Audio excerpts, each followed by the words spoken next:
السلام علیکم. پروگرام غامدی میں خوش آمدید. ناظرین، دنیا کے تمام مورخین اس بات پر متفق ہیں کہ سائنس نے مذہب کی گود میں پرورش پائی، کیونکہ مذہب نے مظاہر فطرت کی مابعد الطبیعتی توجیہ کے ذریعے انسان کی زندگی کو مفہوم دیا، اور پھر سائنس نے مظاہر فطرت کی طبیعتی توجیہ کرنے کا بیڑا اٹھایا.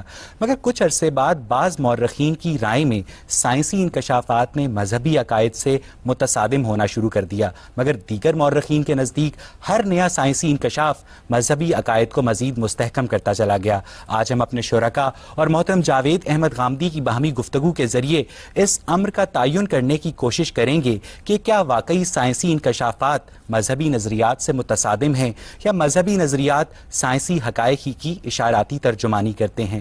غامدی صاحب، نئے دریافت ہونے والے سائنسی حقائق کو مذہبی صحائف سے کمپیٹیبل ثابت کرنے کی کوشش کو ماہرین عمرانیات علم الکلام سے تعبیر کرتے ہیں. ہندوؤں میں رادھا کرشنن، یہودیوں میں فلو بیوبر، عیسائیوں میں تھامس ایکوینس اور مسلمانوں میں غزالی اور رازی مشہور متکلمین گزرے ہیں. ان تمام لوگوں کی تحریریں سائنسی حقائق کو اپنے اپنے مذاہب سے کمپیٹیبل ثابت کرتی نظر آتی ہیں اپنے اپنے دور میں. مگر ہم سب سوال یہ ہے کہ اگر یہ تمام مذاہب سائنسی طور پر درست ہیں تو کس طرح ایک سے زیادہ مذاہب برحق ہو سکتے ہیں؟ مذہب اور سائنس کا دائرہ بالکل الگ الگ ہے، دونوں کا موضوع الگ ہے. مذہب کا موضوع یہ ہے کہ جو دنیا آنے والی ہے، موت کے بعد جو زندگی شروع ہونے والی ہے، اس پہ کیا ہوگا، اس کے نوامیس کیا ہیں، اس کے قوانین کیا ہیں، اس کی تیاری ہم نے یہاں کیسے کرنی ہے، اس کا ہمارے اخلاقی وجود پر کیا اثر پڑتا ہے، یہ مذہب کا موضوع ہے. سائنس کا موضوع طبیعیات کی یہ دنیا ہے جس میں ہم اس وقت رہ رہے ہیں. تو اس وجہ سے دونوں میں کسی تصادم کے تو پیش آنے کا کوئی امکان ہی نہیں ہے. در حقیقت مذہب کی تعبیرات کی جاتی رہی ہیں، مذہب کی بنیاد پر ایک علم کلام وجود میں آتا رہا ہے، مذہب کی بنیاد پر کلیسا نے کچھ نظریات قائم کیے، ان میں اور سائنسی تصورات میں تصادم ہوا. اس کو بدقسمتی سے مذہب اور سائنس کا تصادم سمجھ لیا گیا. دراحال کہ دونوں کا موضوع بالکل الگ ہے. آپ قرآن مجید کو پڑھیے تو آپ پر یہ بات بالکل واضح ہو جائے گی کہ وہ اصل میں انذار قیامت کی کتاب ہے. وہ خبردار کر رہی ہے کہ موت کے بعد ایک ایسا دن آنے والا ہے جس میں تم سب کو اپنے پروردگار کے حضور میں کھڑا ہونا ہے، اور وہاں تمہاری جواب دہی اس اصول پر ہونی ہے کہ تم نے اپنے علم کو کتنا پاکیزہ بنایا، تم نے اپنے اخلاق کو کتنا پاکیزہ بنایا. مذہب کا موضوع مختلف ہے تو پھر کیا اہل مذہب کو سائنسی معاملات میں مداخلت کرنی چاہیے؟ میرے نزدیک تو کبھی نہیں کرنی چاہیے. دیکھیے بات یہ ہے کہ یہ ایسے ہی ہے کہ ایک ڈاکٹر اگر طبی معاملات میں تحقیق کر رہا ہے اور اپنی تحقیق کے نتائج بیان کر رہا ہے، اور ایک انجینئر آپ کو یہ بتا رہا ہے کہ آپ تاج محل کی تعمیر کیسے کریں، تو ان دونوں کا موضوع بالکل الگ الگ ہے. ہاں، ایسا کبھی کبھی ہوتا ہے کہ سائنس کوئی ایسی بات کہہ دیتی ہے جو بظاہر مذہبی تصورات پر اثر انداز ہو رہی ہوتی ہے، تو وہاں کچھ کلامی مباحث وجود میں آ جاتے ہیں. بالکل اسی طریقے سے آپ قرآن کا مثلاً مطالعہ کریں تو قرآن مجید توحید پر دلائل دے رہا ہے، قیامت پر دلائل دے رہا ہے، آپ کو کائنات میں اللہ تعالیٰ کی آیات کی طرف متوجہ کر رہا ہے. اس میں بعض اوقات بعض ایسے بیانات سامنے آ جاتے ہیں جو اس کا اصل موضوع نہیں ہوتے، جن میں بعض سائنسی حقیقتیں بیان ہو گئی ہیں. اور وقت نے یہ بات ثابت کر دی کہ جو بات قرآن مجید نے بیان کی تھی وہ بالکل برحق تھی، اور جیسے جیسے تحقیق آگے بڑھتی چلی گئی عین اس کے مطابق سامنے آتی چلی گئی. لیکن یہ نہ قرآن کا موضوع تھا، نہ قرآن مجید کوئی سائنس کی کتاب ہے، نہ وہ سائنسی حقائق کو بیان کرنے کے لیے نازل ہوئی ہے. وہ تو انسان کے دل کے دروازوں پر دستک دینے کے لیے نازل ہوئی ہے کہ اٹھو، بیدار ہو جاؤ، موت کے بعد ایک دوسری زندگی شروع ہونے والی ہے. بات یہ ہے کہ پیکٹول اور مولانا فتح محمد جلندری نے سورہ لقمان کی آخری آیت کا ترجمہ یہ کیا ہے کہ صرف خدا ہی جانتا ہے کہ حاملہ عورت کے پیٹ میں نر ہے یا مادہ. ہم سب اب جب سائنس اس قابل ہو گئی ہے کہ وہ الٹرا ساؤنڈ کے ذریعے اس امر کا تعین پہلے سے ہی کر لیتی ہے، تو کیا ہم اس آیت کا کوئی اور مفہوم یا ترجمہ اخذ کر سکتے ہیں؟ یہ ترجمہ کس نے کیا ہے؟ یہ ترجمہ تو کیا نہیں جا سکتا، اور مولانا فتح محمد جلندری کیا نہیں جا سکتا، اس لیے کہ اس میں ما فی الارحام کے الفاظ ہیں، اس میں مرد اور عورت کا سوال ہی نہیں ہے. کیا سائنس نے جاننے کا کوئی ذریعہ دریافت کر لیا ہے کہ ماں کے پیٹ میں سے ارسطو پیدا ہو رہا ہے یا افلاطون پیدا ہو رہا ہے، اقبال پیدا ہو رہا ہے یا فردوسی پیدا ہو رہا ہے، یہ بڑا ہو کر غالب بنے گا یا ہٹلر بن جائے گا؟ تو قرآن مجید نے وہاں کہاں ذکر کیا ہے مرد اور عورت کا، وہاں بریکٹ یا میں لڑکے اور لڑکی نر یا مادہ؟ یہ تو بریکٹ میں اگر انہوں نے خود یہ سمجھ کے کر دیا تو قرآن نے تو یہ بات نہیں کہی. قرآن مجید تو یہ کہہ رہا ہے کہ اللہ اس بات کو جانتا ہے کہ ماں کے پیٹ میں کیا ہستی پرورش پا رہی ہے. ظاہر ہے کہ اس کا علم ہر چیز کا احاطہ کیے ہوئے ہے. تو آپ انسانی شخصیت کے بارے میں کیا، یہ مرد اور عورت کا جاننا، مراد یہ ہے کہ خدا یہ نہیں جانتا کہ اس کے اندر نر ہے یا مادہ، بلکہ یہ جانتا ہے کہ یہ بڑا ہو کے اچھا ہوگا یا برا. وہ بھی جانتا ہے، پوری شخصیت سے واقف ہے. یہ نر اور مادہ یہ تو پرانے زمانے کے عرب بدو یعنی جان اس لیتے آیت تھے. میں جنسی تعین نہیں کیا جا رہا بلکہ اخلاقی تعین کیا جا رہا ہے. پوری شخصیت کے بارے میں پوری شخصیت کا تعین کیا جا رہا ہے. انسان کی شخصیت کیا محض اخلاقی ہے, کیا محض عقلی ہے؟ میں کیا ہوں, میرا وجود کیا ہے, میں کیا کروں گا؟ ایک بڑا خوفناک سوال یہ پیدا ہوتا ہے کہ اگر خدا کو پہلے سے ہی پتا ہے کہ ماں کے پیٹ میں جو ہستی ہے وہ نیک ہے یا بد, جیسا کہ آپ نے فرمایا کہ وہ اخلاقی طور پر تعین کیا جا رہا ہے. الفاظ ہی نے استعمال کیا, میں نے کہا وہ ارسطو ہے, وہ افلاطون ہے, وہ اقبال ہے, وہ غالب ہے, اس کی صلاحیتیں کیا ہیں, اس کی شخصیت کیا ہے, وہ سائنسدان بنے گا, شاعر بنے گا, ادیب بنے گا. یہ سب کچھ پری خدا ڈیٹرمنٹ کا علم تو پہلے سے ہونا چاہیے. خدا نے صلاحیتیں دی ہیں. سوال یہ ہے میں کہاں پیدا ہوں گا, میرے والدین کیا ہوں گے, میرا وطن کیا ہوگا, مجھے کیا صلاحیتیں ملے گی, میں ان کو نشو و نما دے کہ کیا بنوں گا. یہ اگر خدا کو معلوم نہ ہو اور اس کی کائنات میں بغاوت ہو جائے اور اس کے بعد اطلاع دی جائے, اس کے دروازے پر دستک دے کر کے بیدار ہو جائیے یہ انسان کر بیٹھا. اللہ تعالیٰ کا علم ہر چیز کا احاطہ کیے ہوئے ہے, اس کا بیان ہے. اس میں نر اور مادہ کہاں زیر بحث آ گئے؟ میں تو یہ عرض کر رہا ہوں کہ نر اور مادہ کے بارے میں تو بدو جان لیتے تھے, پرانے زمانے کی دایا جان لیتی تھی, پیٹ پر ہاتھ پھیر کے بتا دیتی تھی. جالندھری کے ترجمے سے اختلاف کر رہے ہیں. میں تو آپ سے عرض کر رہا ہوں کہ قرآن مجید کو نکال کے پڑھیے نا. قرآن مجید میں ما فی الارحام کے الفاظ ہیں. ماؤں کے پیٹ میں کیا پرورش پا رہا ہے اس کو خدا جانتا ہے, یقیناً خدا ہی جانتا ہے. ابھی تک تو کوئی ایسا ذریعہ دریافت نہیں ہو سکا اور میرے نزدیک اس کا کوئی امکان بھی نہیں ہے. یعنی یہ کیا چیز ہے؟ بچوں کی بات ہے کہ یہ جان لیا کہ لڑکی ہے, یہ لڑکا ہے. میں عرض کر رہا ہوں کہ یہ تو پرانے زمانے کی دایا جان لیتی تھی. اس میں کیا کمال کیا آپ نے؟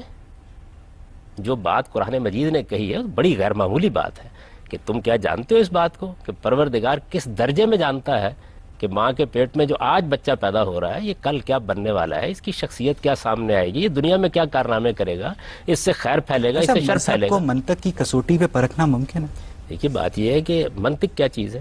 مذہب جو بات کرے گا وہ علم و عقل کے آخری میزان پر پوری اترتی ہے. منطق تو اصل میں علمی اور عقلی گفتگو کا ایک ذریعہ ہے جس کو آپ منطق کہتے ہیں. منطق کیا ہے؟ منطق کا مطلب یہ ہوتا ہے کہ ایک پریمیسز آپ کو دے دیا گیا ہے, آپ اس سے کچھ چیزوں کو انفر کر رہے ہیں. تو یہ پرانے زمانے میں آپ جانتے ہیں کہ ارسطو کی منطق کا رواج تھا جس کو منطق استخراجیہ کہتے ہیں, ڈیڈکٹیو لاجک. وہ اب دنیا میں ختم ہو گئی. اب تو آپ استقراء کے دور میں جی رہے ہیں. اس میں بھی بے شمار ترقی ہوتی رہتی ہے اور انسانی عقل صرف منطقی طریقے سے کام نہیں کرتی. انسانی عقل کے کام کرنے کے بے شمار دوسرے پہلو ہیں. وہ براہ راست بعض چیزوں کو محسوس کرتی ہے. بات یہ ہے کہ سائنس اپنے استدلال کی بنیاد منطق اور عقل پہ رکھتی ہے, جبکہ آپ بھی دعویٰ کر رہے ہیں کہ مذہب کے اندر ایسی کوئی چیز نہیں ہے جو منطق اور عقل کے معیارات کے خلاف ہو. تو آپ کو نشاندہی کرنی چاہیے, آپ کو بتانا چاہیے. پھر قرآن مجید میں موجود معجزات کو کس عقل اور کس منطق کی کسوٹی پہ پرکھا جائے گا؟ ہر عقل و منطق کی کسوٹی پر پورے اترتے ہیں. اس کی وجہ یہ ہے کہ جس وقت آپ علمی لحاظ سے یہ مان لیتے ہیں کہ اس کائنات کا ایک پروردگار ہے, تو عقل کیا کہتی ہے؟ پروردگار کو اس قانون کا پابند ہو جانا چاہیے. پھر تو اس کا مطلب یہ ہوا کہ وہ اس طبیعیات کی دنیا کی تخلیق ہے. اگر وہ اس کا خالق ہے تو وہ جب چاہے گا اس کے قانون میں تبدیلی کر دے. یہ جو لفظ ایمان ہے وہ بھی اس بات کی دلیل ہے کہ وہ آپ کے دل سے اٹھنے والی آواز ہے, اور ایمان اور عقل کا آپس میں کوئی باہمی تعلق استوار کیا جا سکتا ہے. کس نے کہا ہے؟ ہم بے شمار سائنسی حقائق پر ایمان رکھتے ہیں. باللسانی و تصدیق بالقلب. اس کا کیا مطلب ہے؟ اس کا زبان سے کہا اور دل سے اقرار کیا. نہیں, یہ زبان سے کہنا اور دل سے اقرار کرنا یہ کس وقت ہوتا ہے؟ اس وقت ہوتا ہے جب ہم کسی چیز پر علمی اور عقلی طور پر مطمئن ہو جاتے ہیں. مثلا اس وقت ساری دنیا اس بات پر ایمان رکھتی ہے کہ کشش ثقل ہے. تو یہ جو ایمان ہے آپ کا, ایمان کو آپ ایک مذہبی لفظ کیوں بناتے ہیں؟ جتنے بھی حضور نے لوگ مسلمان کیے وہ کیا علمی اور عقلی طور پر مطمئن ہو گئے تھے یا وہ ایک بڑھتی ہوئی سیاسی قوت کے ساتھ مل گئے تھے؟ یقیناً سیاسی قوت کہاں تھی. یعنی وہاں تو کوئی جاننے والا نہیں تھا, بات کرنے والا نہیں تھا. رسالت میں آپ صلی اللہ علیہ وسلم نے ایک لمبا عرصہ کم و بیش 15-20 سال ایسے گزارے ہیں جو اسرت کے انتہائی سال تھے, ان کے اندر لوگ مسلمان ہوئے.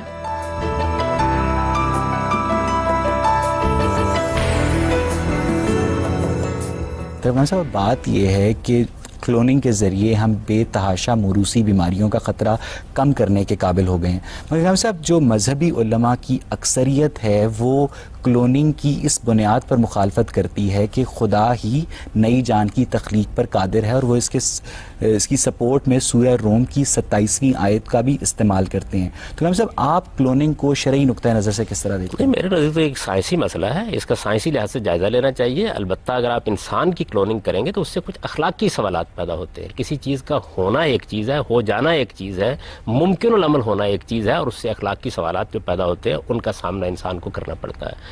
تو انسان کے معاملے میں یہ سوالات پیدا ہوں گے, یعنی یہ سوالات سامنے آئیں گے. اگر کوئی اخلاقی تقاضا نہیں ہے تو کسی چیز کو ماننے سے کوئی انکار. اخلاق کو اپنی بنیاد تسلیم نہیں کرتی, مذہب کرتا ہے. تو پھر سائنس کا اخلاقی جواز کچھ بات سمجھ نہیں آئی. بھائی بات یہ ہے کہ سائنس ایٹم بم بنائے گی، بنانے کا حق ہے اس کو، لیکن میں نہیں بنانے دوں گا. اس لیے نہیں بنانے دوں گا کہ آپ یہ کام کر کے انسانیت کی تباہی کا سامان کر رہے ہیں. تو اخلاق کا کام یہ ہے کہ وہ آپ کی قوتوں اور صلاحیتوں کو کنٹرول کرے. اگر آپ کے اندر وہ صلاحیت ہی نہیں ہے تو اخلاق نے کنٹرول کیا کرنا ہے؟ انسان جھوٹ بول سکتا ہے، اس لیے اسے بتایا جاتا ہے کہ سچ بولو. تو سائنس اگر کوئی کام کرے گی اور ایسا کام کرے گی جو انسانیت کے لیے تباہی کا باعث بن جائے گا. اس وقت دیکھیے نا پوری دنیا گلوبل وارمنگ کے خطرے سے دوچار ہے. یہ سائنس کا عطیہ ہے نا جو دیا ہے اس نے ہمیں، جہاں بے شمار چیزیں دی ہیں جن پر ہم سرفگندہ ہیں، اسی طرح یہ بھی دیا ہے. ہم نے سورہ لقمان کی آخری آیت میں جب پکٹھول اور مولانا فتح محمد جالندری کے ترجمے کا حوالہ دیا تو آپ نے اس سے اختلاف کیا. اب جب ہم نے کلوننگ کے ایشو پر معروف مذہبی علماء کے فتووں کا حوالہ دیا تو بھی آپ نے اس سے اختلاف کیا. یعنی کہ ہم سب اس ساری صورتحال سے ایک بات تو واضح ہے کہ سائنسی معاملات پر مذہبی طبقہ ایک جگہ نہیں کھڑا، لیکن تمام اخلاقی معیارات پر سائنسی حلقے ایک جگہ پہ کھڑے ہیں. دیکھیے بات یہ ہے کہ مذہبی طبقے کا لفظ آپ تب استعمال کریں جب اسلام میں کوئی مذہبی طبقہ متعین کیا گیا ہے. آپ بھی اس مذہب کو مانتے ہیں، میں بھی اس کو مانتا ہوں، اس کی کتاب ہمارے پاس موجود ہے. ہر بندہ اگر قرآنی آیات کی الگ الگ سائنٹیفک انٹرپریٹیشن کر رہا ہو، جیسا کہ ڈاکٹر ذاکر نائک کرتے ہیں، ہارون یا کرتے ہیں، تو غامی صاحب آپ بھی اس سے اختلاف کریں گے، ہو سکتا ہے بعض باتوں سے آپ اتفاق کریں. اب یعنی ہر بندے کو یہ ذاتی طور پر حق ہے کہ وہ اس سے اختلاف کرے یا اگر وہ اتفاق اپنے کرے. اندر کمپیٹنس تو پیدا کر غامی صاحب لیتا اس سے تو دین کی یگانگت پارا پارا نہیں ہو نہیں. جائے. دیکھیے بات ہے اس کا یگانگت سے کیا تعلق ہے؟ علمی معاملات میں اختلافات ہوتے ہیں، سائنس میں نہیں ہوتے. آپ یہ کیسے دعویٰ کرتے ہیں کہ سائنس ایک جگہ پر کھڑی ہے؟ آپ چند مشہور تھیریز کا جائزہ لیجئے، اس میں آپ کو 10 15 مسالک نظر آ جائیں گے. ان کے اوپر کبھی سائنس کے جو رسالے ہیں ان کو پڑھیے، آپ کو معلوم ہوگا کیا اختلافات ہیں. آج تک تو بعض دعائیں ہیں جن پر اتفاق نہیں ہو سکا. معاملات پر رائے زنی کرنا تو دور، جو مسلمان علماء ہیں ابھی آپ نے فرمایا جیسا کہ اس بحث سے آئے، وہ ایک ترجمے پر متفق نہیں ہو سکے، وہ ایک تفسیر پر متفق نہیں ہو سکے، وہ متفق علیہ احادیث مرتب نہیں کر سکے. تو اس ساری صورتحال میں ہم کس طرح مذہبی طبقے کو یہ اجازت دیں گے کہ وہ سائنس کے متعلق اظہار خیال کریں؟ انسانوں کو روبوٹ بنانا کیوں چاہتے ہیں؟ اختلاف کرنے دیجئے. اختلاف علم کی ترقی کا ذریعہ بنتا ہے. بھائی کائنات کا مطالعہ کریں گے اختلاف ہوگا، قرآن کا مطالعہ کریں گے اختلاف ہوگا. تو اختلاف کی وجہ کیا ہوتی ہے وہ جاننا چاہیے. اختلاف کی دو وجہ ہوتی ہیں، یا علم میں کوئی کمی ہوتی ہے یا تدبر اور غور و خوض میں کمی ہوتی ہے. اس کو دوسرے لوگ دور کرتے رہتے ہیں. سائنس کی تاریخ کیا ہمیشہ سے ایسی ہے؟ ارسطو کے زمانے میں سائنس کیا کہہ رہی تھی، نیوٹن کے زمانے میں کیا کہہ رہی تھی، آئنسٹائن کے زمانے میں کیا کہہ رہی تھی. سائنس کے نزدیک یہ بات قابل فخر ہے کہ وہ ہمیشہ چینج ہوتی رہتی ہے، جبکہ مذہب کہتا ہے کہ اس کی تعلیمات ہمیشہ کے لیے الہامی اور سٹیٹک ہیں. یہی بات یہ ہے کہ یہ آپ نے مذہب کے بارے میں بات کی ہے یا مذہبی علماء کے بارے میں بات کی ہے؟ مذہب کے بارے میں. تو مذہب تو قرآن مجید میں موجود ہے. اس کے بعد تو کوئی نئی کتاب نہیں آنے والی، کوئی نئی کتاب نہیں آئے گی، لیکن سمجھنے والے تو انسان ہوں گے نا. تو انسانوں کی انٹرپریٹیشن میں تبدیلی آتی رہے گی. سب یہاں سے ہم گفتگو کو آڈینس کی طرف لے کے چلیں گے. جی میم آپ پوچھیں. غامدی صاحب ابھی بات ہو رہی تھی خدا کے وجود کی. جو مذہب ہمیں نالج دے رہا ہے، جو مذہب ہمیں بتا رہا ہے، وہ یہ بتاتا ہے کہ اس یونیورس کو، اس کائنات کو خدا نے بنایا. ہر ایک چیز چھوٹے سے بڑی اس نے وجود میں لے کر آیا، اس کو پیدا کیا، وقت کو بھی بنایا. جبکہ سائنس ہمیں دوسری طرف یہ بتاتا ہے کہ وقت کا ہونا، جو کاز اینڈ افیکٹ کا جو فیکٹر ہے، وہی اس کی وجہ سے ہر چیز وجود میں آتی ہے. اگر خدا نے خود نے وقت بنایا اور وقت کی وجہ سے کاز اینڈ افیکٹ کا فیکٹر جو ہے وہ مطلب پازیٹیو ہے، تو خدا وقت سے پہلے ایگزسٹ کیسے کر سکتا ہے؟ یہ جو آپ نے تعبیر اختیار فرمائی خدا نے وقت کو بنایا، یہ کیا چیز ہے؟ یعنی خدا نے کائنات بنائی، کائنات کے اندر اس نے بے شمار عوامل رکھے، ان کے باہمی تعامل سے ریلیٹیولی وقت پیدا ہو رہا ہے. زمان اور مکان کی حقیقت کیا ہے اس کو تو آج تک ہم متعین ہی نہیں کر سکے. نہ مکان کی حقیقت متعین کر سکے ہیں، نہ زمان کی. ٹائم اور سپیس دونوں کے بارے میں بے شمار بحثیں ہوتی رہتی ہیں. اس پوری کائنات کا خالق خدا ہے. خدا نے کائنات کو جس طرح بنایا ہے اس کے نتیجے میں وقت پیدا ہو گیا ہے، اور وہ ریلیٹیو ہے، ہم بھی جانتے ہیں. یعنی جس طریقے سے وقت کو آپ یہاں دیکھتے ہیں اس طرح مریخ پر نہیں ہے، اس طرح چاند پر نہیں ہے، اس طرح دوسرے سیاروں اور ستاروں پر نہیں ہے. قرآن نے بلکہ یہ بات کہی، اس نے پہلی مرتبہ انسان کو یہ بتایا کہ تم 24 گھنٹوں میں وقت کو محدود کر رہے ہو، خدا کے ہاں تو بعض دن 50,000 سال کے برابر بھی ہوتے ہیں. لیکن سر وقت ہے تو ہر چیز ایگزسٹ کر رہی ہے نا. دیکھیے بھائی، وقت میں چیزیں ظہور پذیر ہوتی ہیں، وقت خالق نہیں ہے چیزوں کا.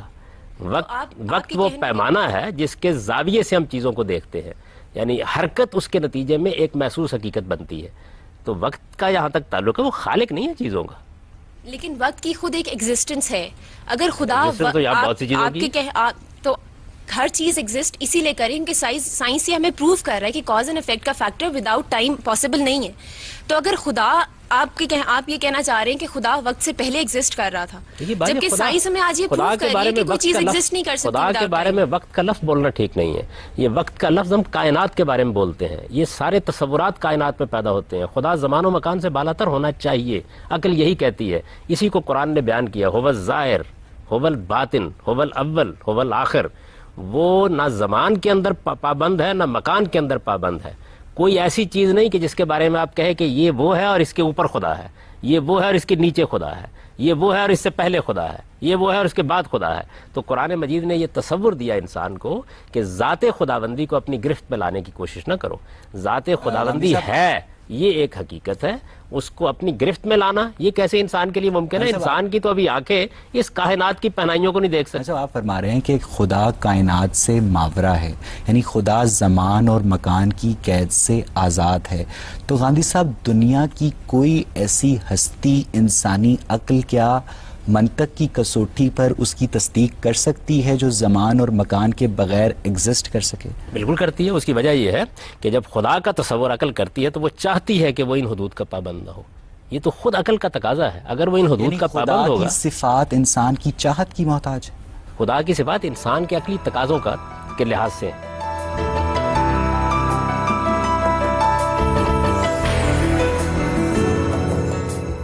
غامدی صاحب, کائنات کیسے وجود میں آئی؟ اس میں اسلامی تعلیمات اپنی جگہ پہ ہیں, لیکن سائنس کا بڑا کانٹروڈکٹری تھیوریز آئی ہیں, تو اس بارے میں آپ کیا فرماتے ہیں؟ یہ بات یہ کچھ وہ چیزیں ہیں جو قرآن مجید نے بیان کر دی ہیں, کچھ چیزیں وہ ہیں کہ جن کو قرآن مجید نے اپنا موضوع نہیں بنایا, ان میں سائنس تحقیقات کر رہی ہے, بیان کر رہی ہے, اس میں مختلف نقطۂ نظر سامنے آتے ہیں, ان کا علمی جائزہ لیتے رہنا چاہیے. قرآن مجید صرف اتنی بات بیان کرتا ہے جتنی اس کے موضوع سے متعلق ہوتی ہے. اس کے علاوہ وہ سائنس کی کتاب نہیں ہے, نہ اس کا یہ کام ہے کہ آپ کو اس کے بارے میں بتائے, ورنہ تو انسانی علم و عقل کا دروازہ بند ہو جائے. اس نے آپ کے لیے دروازہ کھولا ہے, آپ اس میں جو مختلف نقطۂ نظر ان کا جائزہ لیں. مثلا انسان کی تخلیق کے بارے میں قرآن مجید نے چند بنیادی باتیں بتا دی. یہ پہلی مرتبہ انکشاف کیا قرآن مجید نے کہ انسان کی تخلیق 2 ادوار میں ہوئی ہے. یہ بتایا کہ پہلے دور میں بالکل اسی طریقے سے تخلیق ہوئی ہے مٹی کے پیٹ میں جس طریقے سے اب ماں کے پیٹ سے ہوتی ہے. یہ بتایا کہ یہ دور جو اب گزر رہا ہے اس سے پہلے انسان پر ایک حیوانی دور بھی گزر چکا ہے. یہ باتیں قرآن نے بیان کر دی. اور یہ بیان کرنے کی وجہ کیا ہوئی؟ وجہ یہ ہوئی کہ انسان کی تخلیق کے بارے میں کچھ بنیادی باتیں توحید کو بیان کرنے کے لیے کہنی ضروری ہو گئی تھیں, ورنہ یہ اس کا اصل موضوع نہیں ہے. اس سے آپ کو ایک روشنی مل گئی, آپ چاہیں تو اس سے فائدہ اٹھائیں, چاہیں تو مزید آگے بڑھیں. تو انسان کو اللہ تعالیٰ نے صرف ان معاملات میں خطاب کیا ہے جن میں دنیا کے اس تصور کے بارے میں بتانا مقصود ہے کہ اس کا کیا کوئی خالق ہے, کیا ہماری موت کے بعد کوئی دوسری زندگی ہے, اگر ہے تو پھر اس زندگی میں پہنچنے کے لیے ہمیں کیا کرنا ہے. یہ قرآن کا موضوع ہے. ہم صاحب آپ فرما رہے ہیں کہ خدا نے انسان کو زمین کے پیٹ سے پیدا کیا. ہم صاحب یہ بات قرآن میں کہاں کہی گئی ہے؟ قرآن مجید کی سورہ سجدہ میں بیان کیا گیا نا, اور بھی وجہوں میں بیان کیا گیا کہ انسان کو ہم نے تین لازب سے پیدا کیا, انسان کو ہم من سلسال کالفخار سے پیدا کیا. یہ تو قرآن مجید نے ترجمہ کیجیے اس آیت کا. یعنی کھنکھناتی مٹی سے پیدا کیا, ہم نے گارے سے انسان کو پیدا کیا, یہ بیان کیا ہے نا. اس سے یہاں یہ کیسے ثابت ہوتا ہے کہ زمین کی پیٹ گارا کہاں ہوتا ہے بھائی؟ گارا وہیں ہوتا ہے, زمین ہی میں ہوتا ہے. یعنی اس سے قرآن نے یہ بتایا کہ سمندروں کے کنارے جو ایک خاص طرح کی دلدلی زمین پیدا ہو جاتی ہے اس کے اندر تخلیق کی ابتدا ہوئی. پھر بتایا کہ وہ مٹی خشک ہو گئی. آیت کی تشریح کرنے کا طریقہ ہے, تو الفاظ یہی بتا رہے ہیں نا, تین لازم کہتے کس کو خان صاحب. اسی طرح مولانا فتح محمد جالندری اور پکٹھول نے جب سورہ لقمان کی آیت کا ترجمہ کیا تھا تو وہ ان کا تشریح کرنے کا طریقہ تھا. آپ کی اس تشریح سے بہت سارے مذہبی علماء اتفاق نہیں کرتے اور ان کی اس تشریح سے آپ اتفاق نہیں کرتے. بات یہ ہے کہ یہ تو علم کی دنیا ہے, اس کے اندر جس نے کوئی بات کہنی ہے وہ اپنے دلائل دے دے گا. حیرت کی بات یہ ہے, لیکن کیا قرآن کی انٹرپریٹیشن ایک نہیں ہو سکتی جس سے یہ تمام مسائل پیدا ہی نہ ہو؟ بات یہ ہے کہ کیوں آپ اس کو بند کرنا چاہتے ہیں. قرآن مجید کی یہی خوبی ہے کہ انسان اس کو پڑھتا ہے, سمجھتا ہے, نئے نئے عجائب دریافت کرتا ہے, نئی نئی دنیائیں دریافت کرتا ہے. اس طرح وہ لوگ جو قرآن سے دلچسپی رکھتے ہیں وہ کبھی اسے سیر نہیں ہوتی. ٹھیک ہے جی. آپ غامدی صاحب, آپ نے شروع میں کہا کہ آپ سمجھتے ہیں کہ مذہب اور سائنس دونوں ڈفرینٹ چیزیں ہیں. I sort of totally negate that point. قرآن مجید کو ایک مکمل کتاب کا خطاب حاصل ہے. مکمل کتاب کیا ہے؟ جس کے اندر اللہ تعالیٰ نے ہمارے لیے ہر علم ڈالا ہوا ہے. ہر علم کے اندر سائنسی علم بھی آ جاتا ہے. اور یہ ایک فیکٹ ہے کہ فارن کنٹریز میں if scientists have to conclude something, انہیں کوئی ریسرچ کرنی ہوتی ہے تو قرآن مجید کا ترجمہ اپنے سامنے رکھ کے اس کے اندر سے تحقیقات ڈھونڈ کے اور پھر آگے سے اپنی تحقیقات کو آگے لے کے جاتے ہیں. تو پھر آپ کیسے کہہ سکتے ہیں کہ سائنس اور مذہب دو مختلف چیزیں ہیں؟ یہ آپ کی خوش فہمیاں ہیں، اس طرح کی کوئی بات قرآن نے نہیں کہی. وہ کامل کتاب ہے ہدایت کے لحاظ سے، یعنی جس موضوع سے متعلق وہ بات کرتی ہے اس میں ایک کامل کتاب ہے. اس کا یہ کام نہیں ہے کہ آپ کو ایٹم بم بنانا سکھائے، اس کا یہ کام نہیں ہے کہ آپ کو علاج معالجے کے طریقے بتائے. یہ انسان کا کام ہے کہ ان کو سیکھیں. اور یہ بھی آپ کی میری بہن خوش فہمی ہے کہ سائنسدان قرآن مجید کھول کے بیٹھ جاتے ہیں اور اس کی بنیاد پہ تحقیق کرتے ہیں. ایسا کبھی نہیں ہوا، انسانی تاریخ میں یہ واقعہ کبھی نہیں ہوا. مسلمانوں کے یہاں بھی نہیں ہوا، کچھ یہ غیر مسلموں کے یہاں ہوتا. ان دونوں کا موضوع ہی بالکل الگ ہے. اس بات پر میں کچھ ایڈ کرنا چاہوں گا. پچھلے دنوں اخبار میں میری نظر سے ایک کالم گزرا جس میں یہ لکھا تھا کہ ٹورنٹو یونیورسٹی میں ایک اناٹومی اور سیل بایولوجی کے ایک پروفیسر ہیں جن کا نام ہے کیتھ مور. انہیں سعودی عرب کی حکومت نے کنگ عبدالعزیز یونیورسٹی میں ایک بھاری مشاہرے پہ ملازم رکھا اور ان کا کام یہ تھا کہ قرآن اور حدیث میں انسانی تولید کے متعلق جو مواد ہے اس کو جدید سائنس سے کمپیٹیبل ثابت کیا جائے. یعنی قرآن کو پہلے درست تسلیم کیا گیا جیسا کہ انہوں نے کہا اور پھر اس کی سائنٹیفک انٹرپریٹیشن مانگی گئی. ابھی آپ نے کہا ہے کہ یہ کام کبھی نہ مغرب میں ہوا نہ مسلمانوں میں ہوا. یہ آپ کے سامنے زندہ جیتی جاگتی مثال ہے. نہیں، وہ اور بات ہے جو انہوں نے کہی تھی. وہ بات یہ تھی کہ سائنسدان بیٹھ گئے اور انہوں نے کتاب کو ایک سائنسدان تھا. یہ تو ایک بالکل دوسری چیز ہے. تو یہ ہے کہ کسی مذہب کے ماننے والوں نے جب یہ دیکھا کہ انسان کی ولادت کے بارے میں قرآن مجید کے کچھ بیانات ہیں تو ایک سائنسدان کو انہوں نے کہا کہ دیکھیں آپ کے جو علم ہے اس کی روشنی میں ذرا ہمیں بتائیے کہ کیا چیز قرآن نے کہی اور کیا آپ کہتے ہیں. یہ بالکل ایک دوسری بات ہے. اور یہ کہ سائنسدان جب ناسا میں بیٹھتے ہیں یا سائنسدان جب طبی تحقیق کرتے ہیں تو وہ قرآن کھول کے بیٹھ جاتے ہیں. میرا خیال یہ رویہ علمی طور پر درست نہیں ہے. بالکل درست نہیں. اس کی وجہ یہ ہے کہ جس کتاب کا جو موضوع ہے قرآن مجید نے کبھی یہ دعویٰ نہیں کیا. ٹھیک ہے جی آپ پلیز. 20th سینچری میں انسان کی جو ایوریج عمر تھی وہ 40 ایئرس تھی، ٹھیک ہے، اور اب 21st سینچری میں انسان کی ایوریج عمر 65 ایئرز ہے. ویئرز قرآن میں مینشن کیا گیا کہ حضرت نوح کی عمر 900 ایئرس تھی، جس کی ڈاکٹر مہدی حسن نے یہ کہا ہے کہ وہ 900 قمری سال تھے کیونکہ تب جو ہے شمسی کیلنڈر کا رواج ہی نہیں تھا، ٹھیک ہے. اور اگر دیکھا جائے تو سال میں 12 چاند ہوتے ہیں، 900 پہ اس کو تقسیم کیا جائے تو 75 آتا ہے، جو کہ کافی ریئلسٹک ایج پتہ چلتی ہے. تو آپ اس بارے میں کیا کہتے ہیں؟ یہ بات یہ ہے کہ قرآن مجید نے سال کہا ہے اور قرآن مجید کو جو آدمی پڑھتا ہے وہ جانتا ہے سال کا مطلب کیا ہوتا ہے. اس وجہ سے یقیناً وہ 950 سال ہی ہیں. ایسے ہی جیسے آپ بولتے ہیں. اور قمری سال جو ہے وہ صرف 10 دن چھوٹا ہوتا ہے شمسی سال سے. ہم روز قمری سال کا تجربہ کرتے ہیں. قرآن مجید بالکل واضح زبان میں نازل ہوا ہے، اس میں اس طرح کوئی ابہام نہیں ہوتا.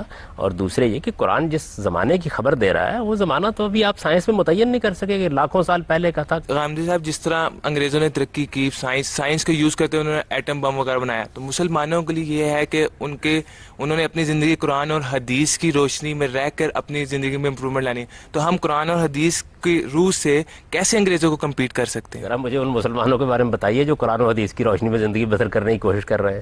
یہ جھوٹ، یہ بددیانتی، یہ ملاوٹ، یہ دوسروں کے مال لوٹنا، یہ سب قرآن و حدیث کی روشنی میں ہو رہا ہے. مسلمان اگر قرآن و حدیث کی روشنی میں زندگی بسر کرتے تو دنیا کے اندر اسی پستی میں گرے ہوئے ہوتے. نہ انہوں نے قرآن و حدیث کی روشنی میں زندگی بسر کی ہے، نہ طبعی علوم کے ساتھ وابستگی برقرار رکھی ہے. دونوں کے نتائج بھگت رہے ہیں.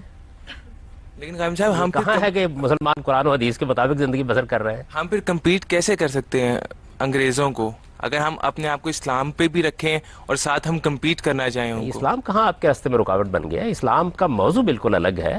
دنیا کے اندر آپ کو جو ترقی کرنی ہے اس کے لیے آپ کو طبعی علوم حاصل کرنے چاہیے، ان میں تحقیق کرنی چاہیے، اس کے نتائج نکالنے چاہیے. آپ کو دنیا میں جو سوشل سائنسز کی ترقی ہوئی ہے اس سے فائدہ اٹھانا چاہیے. مذہب آپ کو یہ بتاتا ہے کہ آپ کے اخلاقی وجود کو کیسے پیوریفائی کیا جائے، اور آپ قیامت میں جب اٹھیں تو وہاں آپ کو کن چیزوں کے لیے جواب دہ ہونا ہے. پہلے مذہب کا موضوع متعین کر لیجئے. آپ ڈاکٹر کے پاس مکان کا نقشہ بنوانے کے لیے جا رہے ہیں.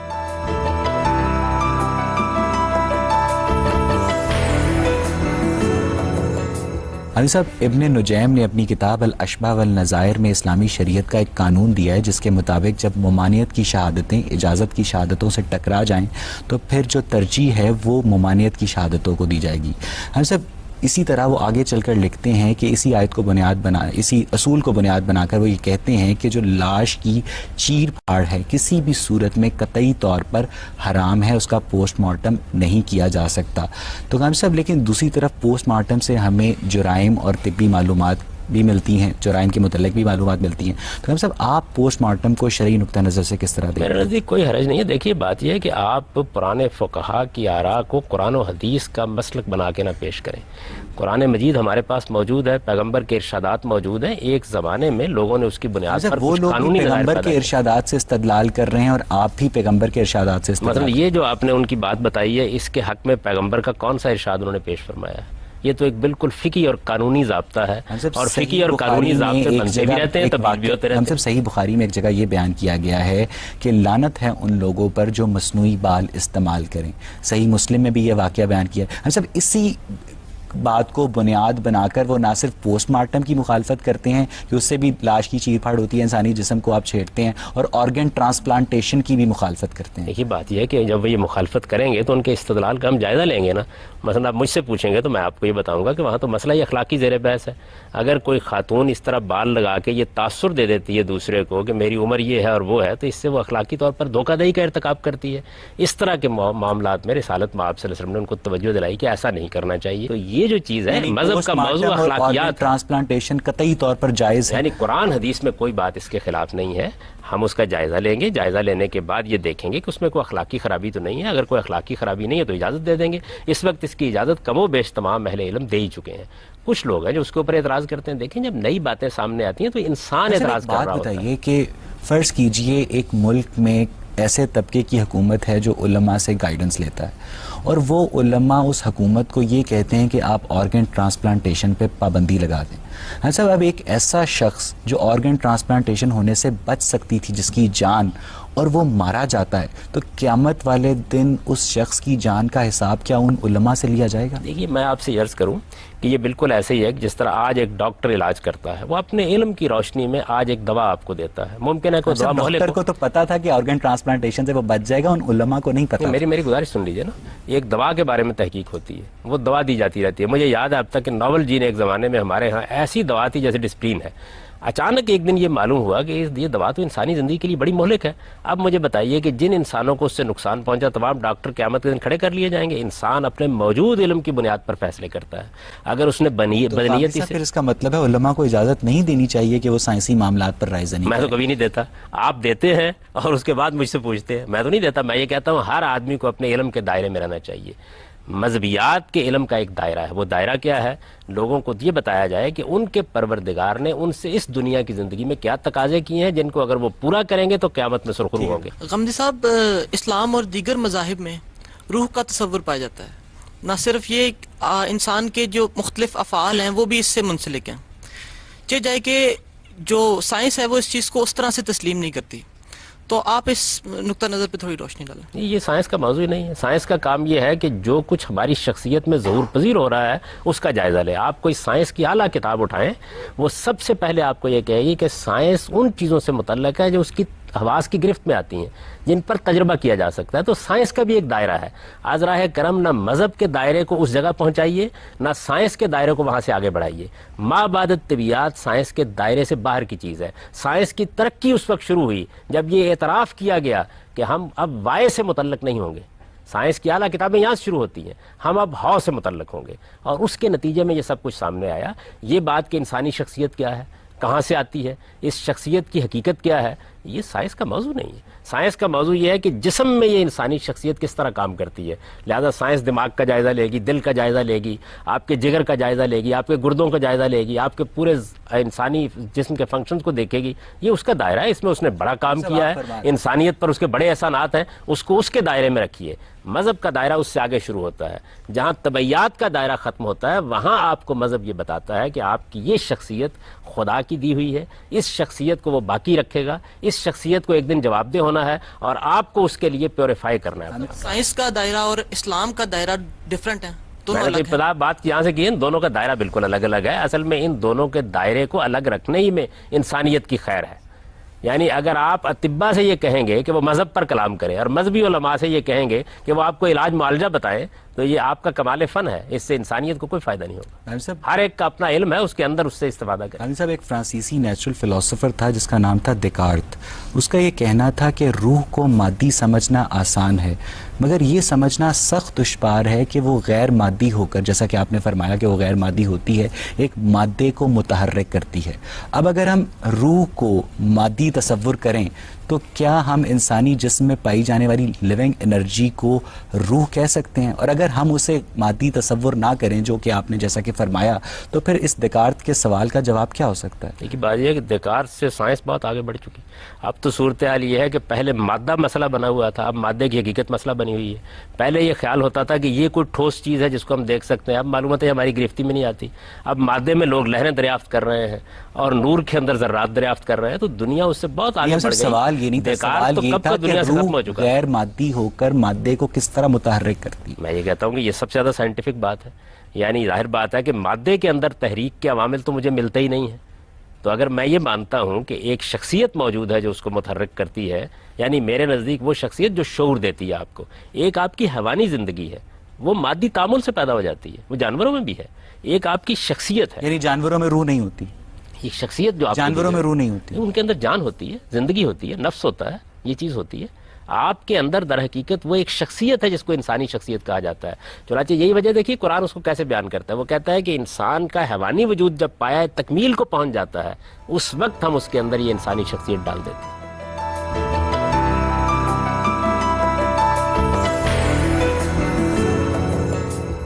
حامدی صاحب، آرگن ٹرانسپلانٹ کی بات ہو رہی تھی اور اس پہ بہت سا کام اجتہاد کے تھرو اسلام میں اسکالرز بھی کر رہے ہیں، اور اس چیز پہ کافی حد تک وہ متفق ہو گئے کہ کسی کی جان بچانے کے لیے اگر آرگن ٹرانسپلانٹیشن ہے تو وہ حلال ہے۔ تو کچھ ایسے آرگنز ہوتے ہیں جو جان کا خطرہ جن سے نہیں ہوتا لیکن ان کی ضرورت بہت زیادہ رہتی ہے، جیسے آنکھوں کا ایک ایلیمنٹ ہے کہ وہ اگر آپ کسی کو دے دو تو اس کی زندگی کا بہت حد تک رخ بدل سکتا ہے۔ ان آرگنز کے بارے میں آئی وانٹڈ ٹو نو کہ آپ کا کیا پوائنٹ آف ویو ہے کہ وہ ٹرانسپلانٹیشن کے لیے اگر آپ کا point of view, I wanted to know that. میرا تو میری بہن سادہ سا نقطہ نظر ہوتا ہے کہ اگر کسی چیز سے اللہ کی کتاب میں روکا گیا ہے، اللہ کے پیغمبر نے روکا گیا تو ہمیں روکنے کا حق ہے۔ اگر ایسا نہیں ہے تو پھر عام اخلاقی اصولوں پر کسی چیز کا جائزہ لینا چاہیے۔ اس سے جان کا خطرہ تو نہیں ہے آنکھوں کے یہ ٹرانسپلانٹیشن، وہ لوگ کہتے ہیں نا، میں تو اپنی بات بیان کر رہا ہوں، آپ نے مجھ سے سوال کیا ہے تو میں یہ عرض کر رہا ہوں کہ میں تو اس طرح دیکھوں گا۔ تو میرے نزدیک نہ اس کے خلاف کوئی بات قرآن میں ہے، نہ اس کے خلاف کوئی بات حدیث میں ہے، نہ کسی اخلاقی اصول سے اس کا تصادم ہوتا ہے۔ اس وجہ سے جس چیز کو بھی آپ ٹرانسپلانٹ کرنا چاہتے ہیں کیجیے۔ سب آگے چلتے ہیں۔ ابن خلدون نے اپنے مقدمے میں ایک جگہ درج کیا ہے کہ مسلمانوں نے سب سے زیادہ سائنسی ترقی عباسی خلیفہ مامون الرشید کے عہد میں کی۔ 830 عیسوی میں اس نے 2 لاکھ دینار کی لاگت سے بغداد میں ایک بیت الحکمت تعمیر کیا اور ہزاروں یونانی مسودات کو اس نے عربی زبان میں منتقل کروایا جو مسلمانوں میں سائنسی ترقی کی بنیاد بنا۔ صاحب، تصویر کا دوسرا پہلو یہ ہے کہ مامون الرشید ایک معتزل تھا اور قرآن کو تخلیق مانتا تھا۔ صاحب، کیا وجہ ہے کہ سائنسی ترقی روایتی طور پر مذہبی سوچ نہ رکھنے والے سلاطین کے عہد میں ہوئی؟ وہ مذہبی سوچ رکھتا تھا، ایک خاص نقطہ نظر اس کا تھا ایک چیز کے بارے میں۔ اس پہ آپ اس کو غیر مذہبی کیسے قرار دیتے ہیں؟ وہ خدا کو مانتا تھا، وہ اللہ کی کتاب کو مانتا تھا، وہ قیامت کے دن پہ ایمان رکھتا تھا۔ مذہب ان چیزوں کا نام ہے۔ قرآن مجید مخلوق ہے یا غیر مخلوق ہے، یہ کلامی مسئلہ ہے۔ ایک زمانے میں لوگوں نے اپنی حماقت سے اس کو پیدا کر دیا، اس کو آپ پورا مذہب بنا دیتے ہیں۔ مذہب نام ہے اس چیز کا کہ ہم سب کو ایک دن اپنے پروردگار کے حضور میں جواب یہ ہے کہ وہ تقدیر کے نظریہ جبر کا نہیں، نظریہ قدر کا قائل تھا۔ صاحب، اب جو سائنس ہوتی ہے وہ چیزوں کے کازز ڈھونڈتی ہے، لیکن جو نظریہ جبر کے حامی لوگ ہوتے ہیں وہ کازز میں زیادہ نہیں پڑتے، وہ کہہ دیتے ہیں کہ یہ خدا نے بنایا ہے۔ صاحب، یعنی انکلینیشن نظریہ قدر کے لوگوں کی سائنس کی جانب اور نظریہ جبر کے لوگوں کی مذہب کی جانب زیادہ ہوتی ہے۔ دونوں انتہائیں ہیں، دونوں غلط ہیں۔ قرآن مجید نے اس کے بالکل برعکس ایک نہایت متوازن تصور دیا ہے۔ اس نے بتایا ہے جبر کے مواقع کیا ہیں، اس نے بتایا قدر کے مواقع کیا ہیں۔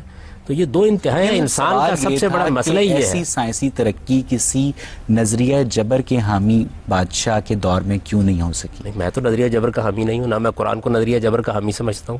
قرآن نے تو ایک نہایت متوازن تصور پیدا کیا ہے۔ اگر اس متوازن تصور پر لوگ قائم ہوتے تو نہ سائنسی ترقی رکتی، نہ مذہبی تصورات میں کوئی خرابی پیدا ہوتی۔ یہ تو پینڈولم کی طرح کبھی آپ اس انتہا پہ چلے جاتے ہیں، کبھی اس انتہا پہ چلے جاتے ہیں۔ جبر اور قدر کے مابین ایک توازن ہے۔ مجھے کہاں پیدا ہونا تھا، میری شکل و صورت کیا ہوگی، میرے والدین والدین کون ہوں گے, میری صلاحیتیں کیا ہوں گی, ان کے لیے مواقع کتنے پیدا ہوں گے, یہ سب کچھ جبر ہے.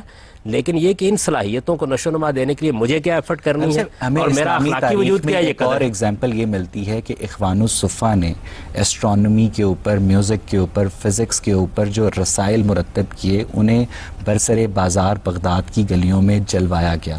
ہم سب یہ 11ویں یا 12ویں صدی کا واقعہ, اور اس کے بعد سے ہی مسلمانوں کا سائنس کی دنیا میں ڈاؤن فال شروع ہو گیا. ہم سب کیسے دیکھتے ہیں آپ اس بات؟ اس طرح کے واقعات کے بارے میں دیکھیے, تاریخی روایات ہوتی ہیں, بہت سی تاریخی روایت اس کی تردید کرتی ہیں, بہت سی تاریخی روایات اس واقعے کو بیان کرتی ہیں. اگر ایسا ہوا ہے تو یقیناً ایک برا کام ہوا ہے. میں مسلمانوں کے تمام افعال و اعمال کی ذمہ داری قبول نہیں کرتا. انہوں نے اچھے کام بھی کیے ہیں, انہوں نے برے کام بھی کیے ہیں. وہ آج بھی اچھے کام کرتے ہیں, وہ آج بھی برے کام کرتے ہیں. اس وقت جس طرح انسانی جانوں کو لیا جا رہا ہے, جس طرح دہشت گردی ہو رہی ہے, جس طریقے سے آپ اسلامی حدود کی خلاف ورزی کر رہے ہیں, ظاہر ہے اس کی کون تائید کرے گا. مسلمان جس طریقے سے اخلاقی پستی میں گر گئے ہیں کہ ان کی بنائی ہوئی دوا پر بھی آج اعتماد نہیں کیا جا سکتا, یہ کیا چیز ہے؟ تو اس وجہ سے مسلمانوں کے اعمال افعال کی بنیاد پر مذہب کا جائزہ نہیں لیا جائے گا. مذہب کی کتاب ہمارے پاس موجود ہے, وہ قرآن مجید ہے, اس کو ہم دیکھیں گے. وہ بتائیے کہ کیا بات کہتی ہے, اس کی ہر بات کی مدافعت کرنا میری ذمہ داری. پروگرام تک موقوف کرتے ہیں. ناظرین, اختلاف اگر علمی ہو تو غور و فکر کے نئے دروازے کھولتا ہے, مگر اگر تعصب پر مبنی ہو تو یہ دروازے بند کر دیتا ہے. ہم نے آج سائنس اور مذہب کے مابین اختلافات کو علمی سطح پر دلیل کے ترازو میں تولنے کی جو کوشش کی, اس کا مقصد بھی گروہی تعصبات سے بالا تر ہو کر معاشرے کے مختلف طبقوں کے مابین مکالمے کی وہ فضا پیدا کرنا ہے جو باہمی احترام کو ملحوظ خاطر رکھتے ہوئے معاشرے میں قیام امن کا باعث بن سکے. مذہب کے سائنسی پہلو اور سائنس کے اخلاقی جواز اگر انسانوں کے مابین نقطہ اتفاق نہیں تو قصور مذہب یا سائنس کا نہیں بلکہ سائنس کے مذہبی اور مذہب کے سائنسی استعمال کا ہے, کیونکہ سائنس کا مقصد انسان کی زندگی کو باسہولت بنانا اور مذہب کا منشا انسان کی موت کو زندگی دینا ہے. سائنس اور مذہب سے متعلق اس گفتگو کو ہم اگلے پروگرام میں اپنے شرکا اور محترم جاوید احمد غامدی کے مابین جاری رکھیں گے, مگر تب تک کے لیے مجھے اور پروگرام غامدی کی پوری ٹیم کو اجازت دیجیے. خدا حافظ. اس کی یہ جستجو ختم ہوگی کبھی؟ غامدی. السلام علیکم. پروگرام غامدی میں خوش آمدید. ناظرین, پچھلے پروگرام میں ہم نے سائنس اور مذہب سے متعلق جس بحث کا آغاز کیا تھا, آج ہم اس پہ اپنے شرکا اور محترم جاوید احمد غامدی کے مابین گفتگو کو مزید آگے بڑھائیں گے اور دیکھیں گے کہ سامی مذاہب کے صحائف میں شامل سائنسی حقائق کس طرح اہل علم کے مابین اختلاف کا باعث بنتے ہیں. اگر انسانی دانش آسمانی دانش ہی کا پرتو ہے تو کیوں آسمانی دانش کا الہامی صحائف میں ظہور انسانوں کو یکساں طور پر فیضیاب نہیں کرتا؟ اور اگر اس کی وجہ انسانی عقل کی محدودیت ہے تو کیا محدود انسانی عقل پہ مبنی سائنس کا لامحدود الوہی عقل کے اظہار مذہب سے موازنہ کرنا منطقی طور پر درست ہے بھی یا نہیں؟ اور اگر ہے تو کیوں مذہب کی گود میں پرورش پانے والی سائنس آج مذہبی تعلیمات کو منطق کی کسوٹی پہ پرکھنے کا مطالبہ کرتی ہے؟ یہی بحث ہمارے آج کے اس پروگرام کا موضوع گفتگو ہے. غامدی صاحب, سورہ کہف میں جہاں ذوالقرنین کا ذکر آتا ہے اس کی آیت نمبر 86 کے مطابق ذوالقرنین سفر کے دوران ایک ایسی جگہ پر جا پہنچے جو سورج غروب ہونے کی جگہ تھی. پھر آیت نمبر 90 کے مطابق ذوالقرنین ایک اور سفر کے دوران ایک ایسی جگہ پر جا پہنچے جو سورج طلوع ہونے کی جگہ تھی. ہم صاحب بات یہ ہے کہ سورج غروب یا طلوع ہونے کی جگہ تک جا پہنچنا صرف اسی صورت میں ممکن ہے اگر زمین کو ہم فلیٹ تصور کر لیں, جیسا کہ اس زمانے کے لوگ کرتے تھے. اب جب جدید سائنس یہ ثابت کر چکی ہے کہ زمین فلیٹ نہیں چپٹی ہے, تو پھر آپ ان آیات کو سائنسی استدلال کی روشنی میں کس طرح دیکھتے ہیں؟ ان میں یہ بات کہی نہیں گئی کہ سورج وہاں غروب ہو رہا تھا. یہ کہا گیا ہے کہ اس نے سورج کو غروب ہوتے ہوئے دیکھا. یہ تو بالکل ادبی بیان ہے. جیسے ہم کہتے ہیں کہ میں آج کراچی گیا تھا اور میں نے وہاں سمندر میں سورج ڈوبتے دیکھا, تو ایک ادبی اسلوب کو آپ سائنسی چیز کیوں سمجھتے ہیں؟ وہاں یہ بیان نہیں کیا گیا, وہاں یہ موضوع ہی نہیں ہے. یہ بیان کیا گیا ہے کہ وہ ایک خاص جگہ تک پہنچا جس جگہ اس نے دیکھا کہ آگے پھر سمندر ہی سمندر تھا, سورج وہاں غروب نہیں لکھا. اس ٹرانسلیشن کے ایگزیکٹ الفاظ یہ ہیں, دوبارہ میں ریفرنس دوں گا پکٹھول کا اور مولانا فتح محمد جالندری کے ترجمہ قرآن کا, کہ ذوالقرنین سورج غروب ہونے کی جگہ جا پہنچے. اس جگہ جا پہنچے جہاں پر انہوں نے سورج کو غروب ہوتے ہوئے دیکھا. ظاہر ہے کہ سورج کو غروب ہوتے ہوئے ہم بھی دیکھتے ہیں, ہم بھی مغرب کہتے ہیں, ہم بھی مشرق کہتے دنیا ہیں. کی ہر جگہ سے سورج کو غروب ہوتے دیکھا جا اس کے سکتا ہے. باوجود مغرب بولتے ہیں, اس کے باوجود مشرق بولتے ہیں. یہ عام بول چال کی زبان ہے, یہ آپ بھی استعمال کرتے ہیں. روز آپ کہتے ہیں میں مغرب کے وقت آؤں گا. مغرب کا مطلب کیا ہے؟ سورج کے غروب ہونے کا وقت. غروب بولتے ہیں. آپ روزانہ اخبار میں پڑھتے ہیں طلوع آفتاب کا وقت یہ ہے, غروب آفتاب کا وقت یہ ہے. تو سائنس کی زبان نہیں بولی جا رہی ہوتی, ادب کی زبان بولی جا رہی ہوتی ہے. یعنی انسان جیسے چیزوں کو دیکھتا ہے اس کے لحاظ سے آپ بات کر رہے ہوتے ہیں.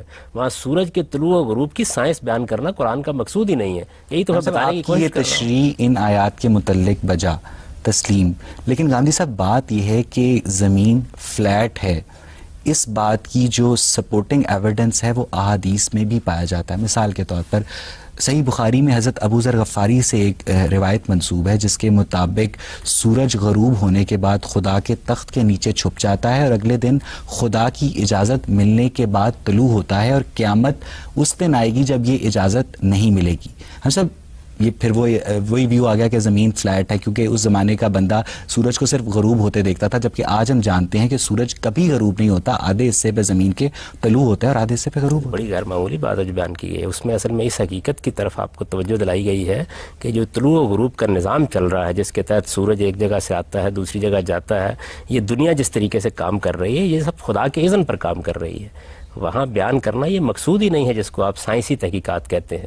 انسان کو یہ بتایا جا رہا ہے کہ ہر چیز خدا کے سامنے سجدہ ریز ہے. آپ اسی حدیث میں کیوں گئے؟ قرآن میں جگہ جگہ ذکر ہے کہ یہ ستارے بھی خدا کے سامنے سجدہ ریز ہیں, یہ درخت بھی خدا کے سامنے سجدہ ریز ہیں. وہ خدا کے قانون کے پابند ہیں.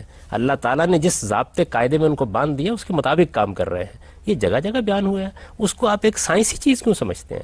مذہب کا کام یہ ہے وہ آپ کو اصل حقائق کی طرف توجہ دلائے.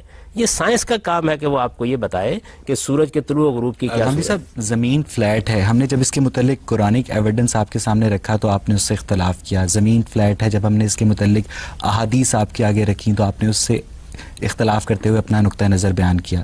ہم سب بات یہ ہے کہ 15ویں صدی عیسوی تک یہودی, عیسائی اور مسلمان علماء صرف خدا کے وجود کے بعد ایک اور بات پر متفق تھے کہ زمین فلیٹ ہے نمبر 1, اور زمین اس نظام شمسی کا مرکز بھی ہے. جیو سینٹرک ویو تھا.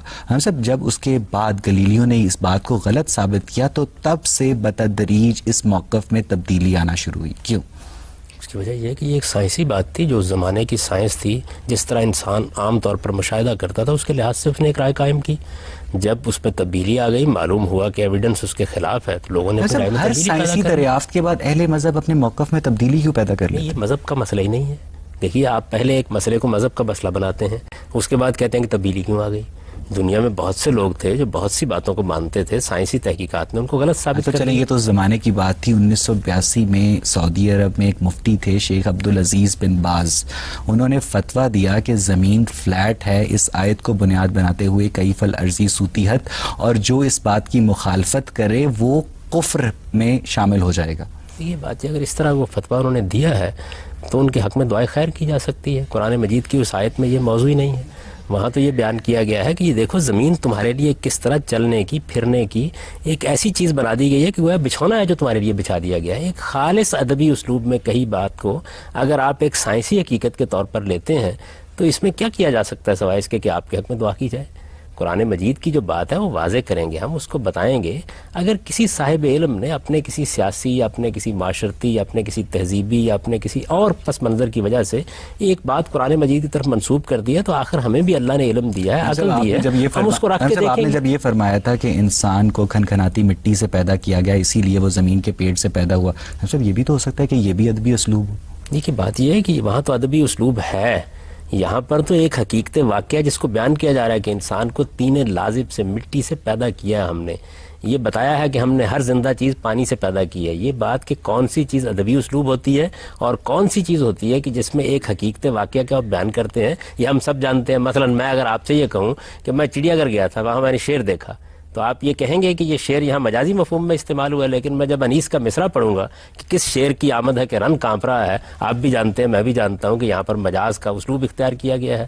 تو جب قرآن یہ کہتا ہے کہ وَإِلَى الْأَرْضِ كَيْفَ سُطِحَتْ, زمین کی طرف دیکھو کیسے بچھا دی گئی ہے, مجھے یہ بتائیے, میں اس کا سادہ ترجمہ کر رہا ہوں, اس میں زمین کے چپٹے ہونے کا تصور کہاں سے آ گیا؟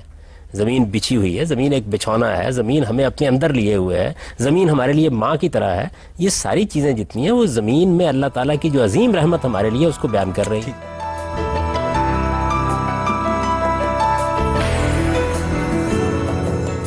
سر میرا آپ سے یہ سوال ہے کہ اللہ تعالیٰ نے فرمایا کہ میں 7 آسمانوں کے اوپر ہوں. تو میں نے ایک کتاب پڑھی تھی ہارون یحییٰ کی، اس میں انہوں نے 7 آسمانوں کو ڈیفائن کیا ہوا ہے ایز 7 ایٹماسفیئرک لیئرز. تو جب ہم انہیں کراس کر جاتے ہیں دنیا میں، مطلب اب لوگ چاند پر بھی جاتے ہیں، تو تب اوپر جا کے ہمیں خدا تو نظر نہیں آتے.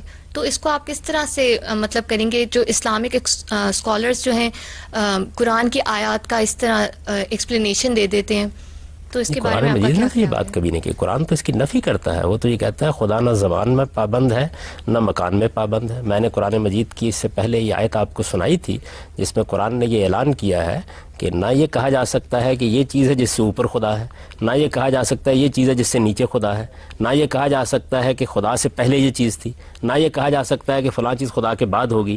تو زمان اور مکان دونوں میں خدا کو پابند نہیں کیا جا سکتا. بخاری کی بے شمار احادیث میں یہ بیان ہوا ہے، جس میں سب سے مشہور احادیث یہ ہے کہ خدا ہر 7 آسمانوں کے اوپر ہے اور ہر آسمان کے بیچ میں 500 برس کا فاصلہ ہے اور ہر آسمان پر ایک پیغمبر بیٹھا ہے، اور پھر واقعہ معراج بھی اس سے منسوب کیا جاتا ہے.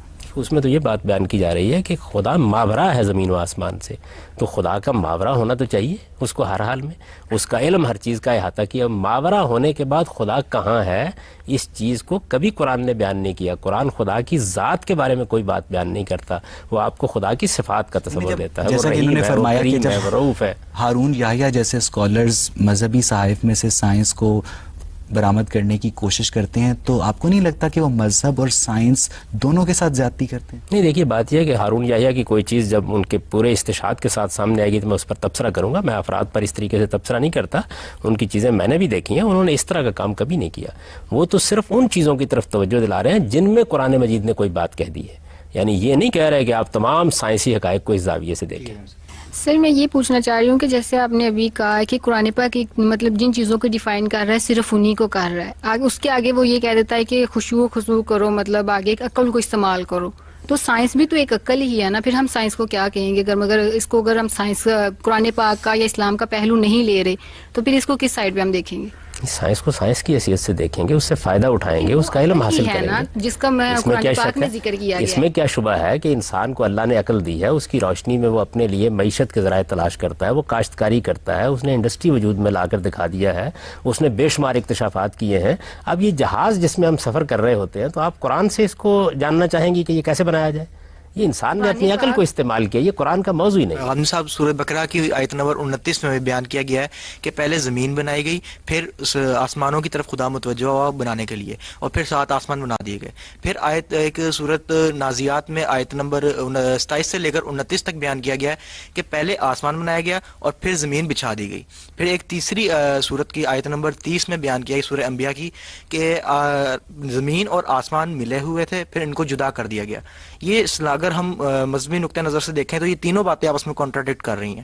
جبکہ اگر ہم اس کو بگ بینگ تھیوری دیکھیں تو وہ کہتا ہے کہ ایک الگ بالکل سوچ، ایک نئی سوچ بتاتا ہے. تو اگر ان دونوں باتوں کو آپ کس نقطہ نظر سے دیکھتے ہیں؟ دیکھیے بات یہ کہ اس میں کوئی تضاد نہیں ہے. اس میں یہ بیان کیا گیا، قرآن نے اس کی وضاحت کر دی ہے سورہ سجدہ میں کہ زمین و آسمان 2 ایام میں، اور ایام کے بارے میں بھی بتا دیا ہے کہ ان کو اپنے ایام پر قیاس نہ کریں، اپنے دنوں پر قیاس نہ کریں. خدا کے دن تو بعض اوقات 50,000 سال سے بھی زیادہ کے ہوتے ہیں. تو اللہ تعالیٰ نے 2 دنوں میں زمین و آسمان کو تخلیق کیا. پھر بتایا ہے کہ ایک پورا عمل زمین کے اوپر گزرا جس میں زندگی کے جو آثار ہیں اور اس کے عوامل ہیں وہ پیدا کیے گئے. پھر اللہ تعالیٰ نے آسمان کو بھی اسی طریقے سے ایک ترتیب کے ساتھ وہ صورت دی جو اب دی گئی ہے. تو یہ چیز ہے جس کو بیان کیا گیا. اب قرآن مجید کہیں اس کے اس حصے کو بیان کر دیتا ہے، کہیں اس حصے کو بیان کر دیتا ہے. وہ کوئی سائنسی بیان نہیں دے رہا ہوتا بلکہ آپ کو اللہ کی آیات کی طرف توجہ دلا رہا ہوتا ہے. مگر بات میری یہ کہ دیکھیں 3 جگہ، یعنی کہ ایک جگہ بھی نہیں 3 جگہ کانٹراڈکشن آ رہی ہے کہ پہلے کہا گیا کہ پہلے زمین بنائی گئی پھر آسمان بنایا گیا، پھر کہیں کہا گیا کہیں آسمان بچھایا گیا، اپنے ذہن سے یہ بات فرض کر لیتے ہیں. سورہ بقرہ کی آیت پڑھی، اس میں کہا گیا ہے، اس میں یہ بیان کیا گیا ہے کہ پروردگار نے زمین کو تمہارے لیے بنایا، اس میں اپنی ساری نعمتیں رکھیں اور پھر آسمان کی طرف متوجہ ہوا اور اس کو بھی استوار کر دیا. یہ بالکل اسی پروسیس کا بیان ہے. کسی جگہ زمین سے شروع کر کے آسمان پہ بعد میں جو کام ہوا ہے اس کو بیان کر دیا، کسی جگہ تخلیق کے ابتدائی مراحل بیان کر دیے ہیں. ایک عمل جب آپ کرتے ہیں، آپ مکان بناتے ہیں، تاج محل کی تعمیر کر رہے ہوتے ہیں، تو کبھی آپ یہ کہتے ہیں کہ ہم نے اینٹ پتھر گارا نقشہ بنایا, اس کے بعد ہم نے تاج محل کو اٹھانا شروع کر دیا. کبھی آپ بیان کرتے ہیں کہ ہم نے برجیاں بنائی, پھر اس کے بعد ہم نے یہ معاملہ شروع کر دیا. تو بعض اوقات آپ ایک ہی چیز جو کئی ادوار میں ہوئی ہے اس کو مختلف مراحل میں بیان کر رہے ہوتے ہیں. ان مختلف مراحل کو قرآن مجید نے بیان کر دیا. خالص انسانی سے جو ذہن ہے وہ حیات جو بعد از موت حیات ہے اس کو بڑی مشکل سے وہ سمجھتا ہے. لیکن سورۃ بقرہ کی آیت نمبر 260 میں ہے کہ حضرت ابراہیم نے بھی اس وقت تک یقین نہ کیا اس بات پہ جب تک انہوں نے جانوروں کو زندہ ہوتے نہ دیکھا. تو ایک جب پیغمبر بھی فزیکل ہیپننگ سے وہ اپنے ایمان کو کنسالیڈیٹ کر رہا ہے تو اس طرح ایک عام آدمی کے لیے یہ کیسے ممکن ہوگا؟ ذرا وہی آیت پڑھی, اس میں کیا بات ہے. جیسے ہی انہوں نے یہ سوال کیا, پہلا اس کا سوال اللہ تعالیٰ کا یہ تھا کہ کیا تم ایمان نہیں رکھتے؟ تو انہوں نے کہا کہ نہیں, پورا ایمان رکھتا ہوں میں, اس میں تو کوئی سوال نہیں, اطمینان قلب کے لیے پوچھ رہا ہوں. تو اطمینان قلب کی تو کوئی حد نہیں ہے. تو اس وجہ سے ہم علم و عقل کی بنیاد پر مطالبہ ایک عام آدمی کر دے تو یہ بات یہ ہے کہ عام آدمی مطالبے کرتا رہتا ہے بہت سے. اللہ تعالیٰ بہت سے مطالبات پورے کرتے ہیں. اللہ تعالیٰ تو کہتے ہیں کہ ہم عام انسانوں کو بھی آفاق اور انفس میں اپنی آیات دکھاتے ہیں. میں تو کہتا ہوں اس وقت سائنس نے جو اکتشافات کیے ہیں اور جس سے غیر معمولی مذہبی حقیقتیں واضح ہوئی ہیں, یہ سب بھی اللہ تعالیٰ کی طرف سے انسان کا مطالبہ ہے جس کو پورا کر دیا اللہ تعالیٰ نے. قلب کوئی دو مختلف چیزیں ہیں. جی بالکل, اس میں کیا شک ہے. دیکھیے میں عقلی لحاظ سے ایک چیز پر مطمئن ہو جاتا ہوں, اس کے بعد میں یہ چاہتا ہوں کہ مجھے اس میں مزید یقین حاصل ہو جائے. سائنس میں ایسا ہی ہوتا ہے, بعض اوقات ایک نظریہ پیش کیا جاتا ہے, آپ اس پہ یقین کرتے ہیں. عام آدمی تو پھر اطمینان قلب حاصل نہیں کر سکتا. عام آدمی بھی اطمینان قلب حاصل کرتا ہے, اس کو بھی اللہ نے اتنی عقل دی ہے, اتنا علم دیا ہے. ایک عام آدمی یہ مطالبہ نہیں کر سکتا کہ خدا سے کہ تم میرے سامنے مردوں کو زندہ کرو تاکہ میں اطمینان قلب حاصل کروں. پیغمبر تو کر سکتا. میں تو عرض کر رہا ہوں کہ عام آدمی کے مطالبات تھے جس کو اللہ تعالیٰ نے سائنسی اکتشافات سے دیکھیے کس شان کے ساتھ پورا کیا ہے. ہم لوگوں کو بتانے کی کوشش کرتے تھے کہ ایک وقت آئے گا آپ کا سارا ریکارڈ مرتب کر کے پیش کر دیا جائے گا. لوگ تعجب کرتے تھے آپ کمپیوٹر میں آپ وہی کچھ کر رہے ہیں. تو اللہ تعالیٰ آفاق میں بھی اپنی نشانیاں دکھاتے ہیں, انفس میں بھی دکھاتے ہیں. اللہ تعالیٰ قیامت کے دن یہ بات ہوگی کہ ہمارا ریکارڈ ہوگا. سائنٹیفکلی یہ بات پروو ہو چکی ہے کہ ہم جب کچھ بولتے ہیں تو وہ اب ہمارے جو الفاظ ہیں, یہ ورڈز ہیں, وہ ہوا میں یا ایئر میں وہ ریکارڈ ہو جاتے ہیں. تو آپ اس کو کیسے ریلیٹ کریں گے اس بات سے؟ میں نے اسی کی طرف توجہ دلائی ہے.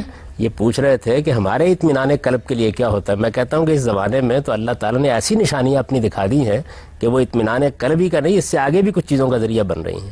تو اللہ تعالیٰ عام لوگوں کے لیے بھی کرتا ہے, پیغمبر کے ساتھ براہ راست مکالمہ ہو جاتا ہے.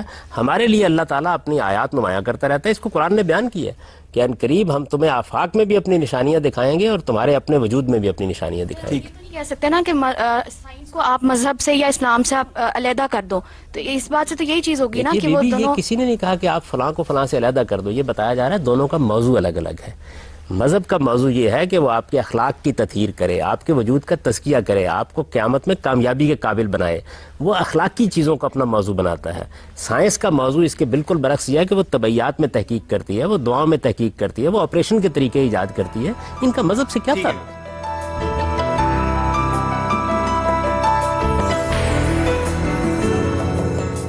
غامدی صاحب, آپ نے یہ بات کی ہے کہ آپ نے سب سے پہلے کہا تھا کہ قرآن مجید جو ہے ایک مکمل کتاب ہے, ٹھیک ہے. ہر ایک کا الگ پرسیپشن ہوتا ہے قرآن مجید کو لینے میں. اسی طرح قرآن مجید میں آیا ہوا ہے کہ کائنات جو ہے ہم نے پیدا کی اور انسان کا ہے کہ وہ اب اس کو ڈسکور کرے. تو کائنات کے اندر پورا سائنس نہیں آتا. ڈونٹ یو تھنک آپ دونوں کو کہہ رہے ہیں الگ موضوع ہے, ٹھیک ہے, لیکن don't you think science is in Islam? You are totally negating Islam and you are separating the both sects, although they are not separated. What do you have to say about it? دیکھیے جتنی باتیں آپ نے میری طرف منسوب کی ان میں سے میں نے ایک بات بھی نہیں کہی. نہ قرآن مجید میں ہے, نہ قرآن مجید میں. میری گزارش سن لیں. یہ کہ قرآن مجید ایک مکمل کتاب ہے, میں نے یہ کہا ہے کہ قرآن مجید اپنے موضوع کے لحاظ سے ایک کامل کتاب ہے. اس کا موضوع کیا ہے؟ اپنا پرسیپشن ہے نا. مکمل کتاب کا مطلب ہے اللہ تعالیٰ نے ہر واک آف لائف میں آپ ہر چیز میں اس کو اپنے ساتھ ریلیٹ کر سکتے ہو. اٹس ناٹ دیٹ کہ آپ صرف صرف ان معاملات میں جن میں ہمیں خدا کے سامنے جواب دہ ہونا ہے. یعنی آپ کو اس کے لیے جواب دہ ہونا ہوگا کہ آپ نے ٹرین میں سفر کیوں کیا, جہاز میں سفر کیوں نہیں کیا. آپ کو اس کے لیے جواب دہ ہونا ہوگا قیامت کے دن جا کے کہ آپ نے سپوتنک طیارہ کیوں ایجاد کیا تھا اور کیوں ایجاد نہیں کیا.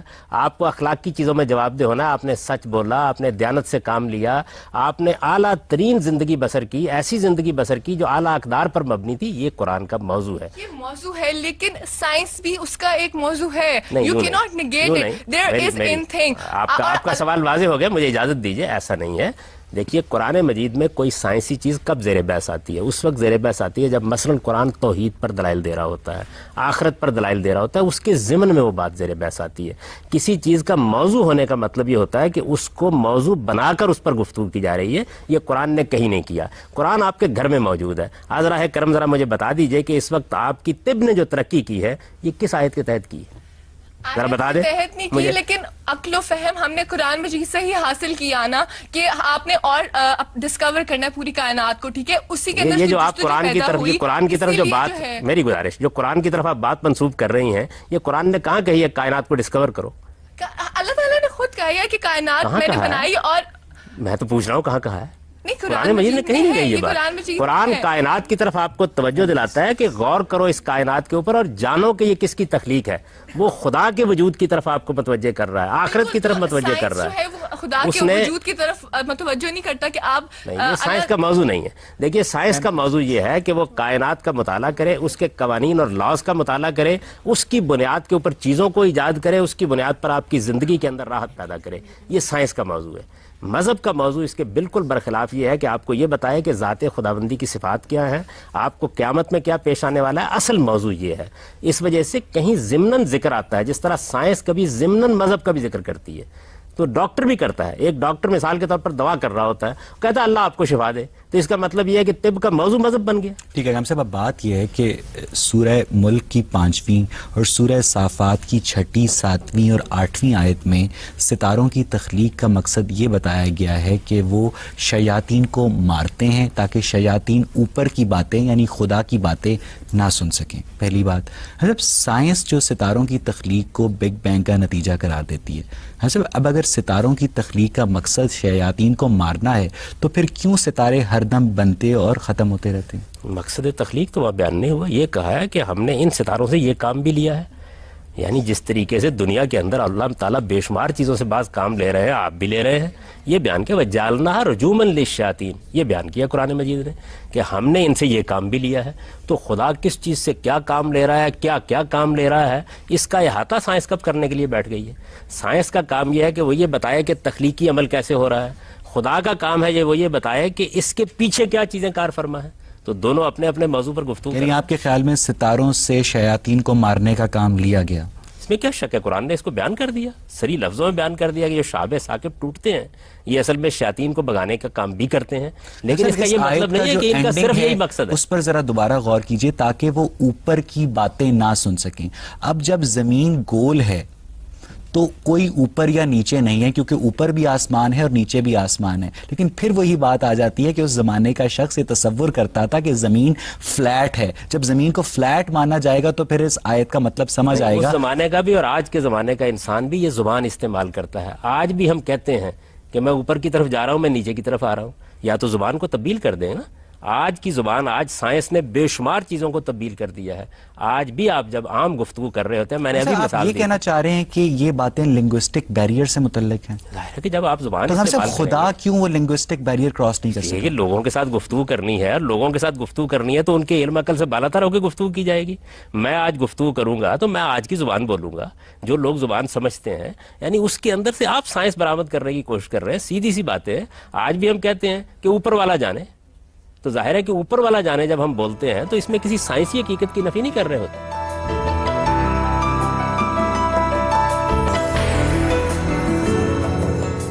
سر معراج شریف جو ہے ایسا واقعہ ہے جس کو عقل ماننے کو تیار نہیں، تو آپ اس کو سائنس میں کس نظر سے دیکھتے ہیں جب آپ کہتے ہیں ایک پیغمبر کو خدا نے اگر ایک چیز کا مشاہدہ کرایا تو خدا نے کرایا ہے. سائنس کا کام طبیعیات کا علم ہے.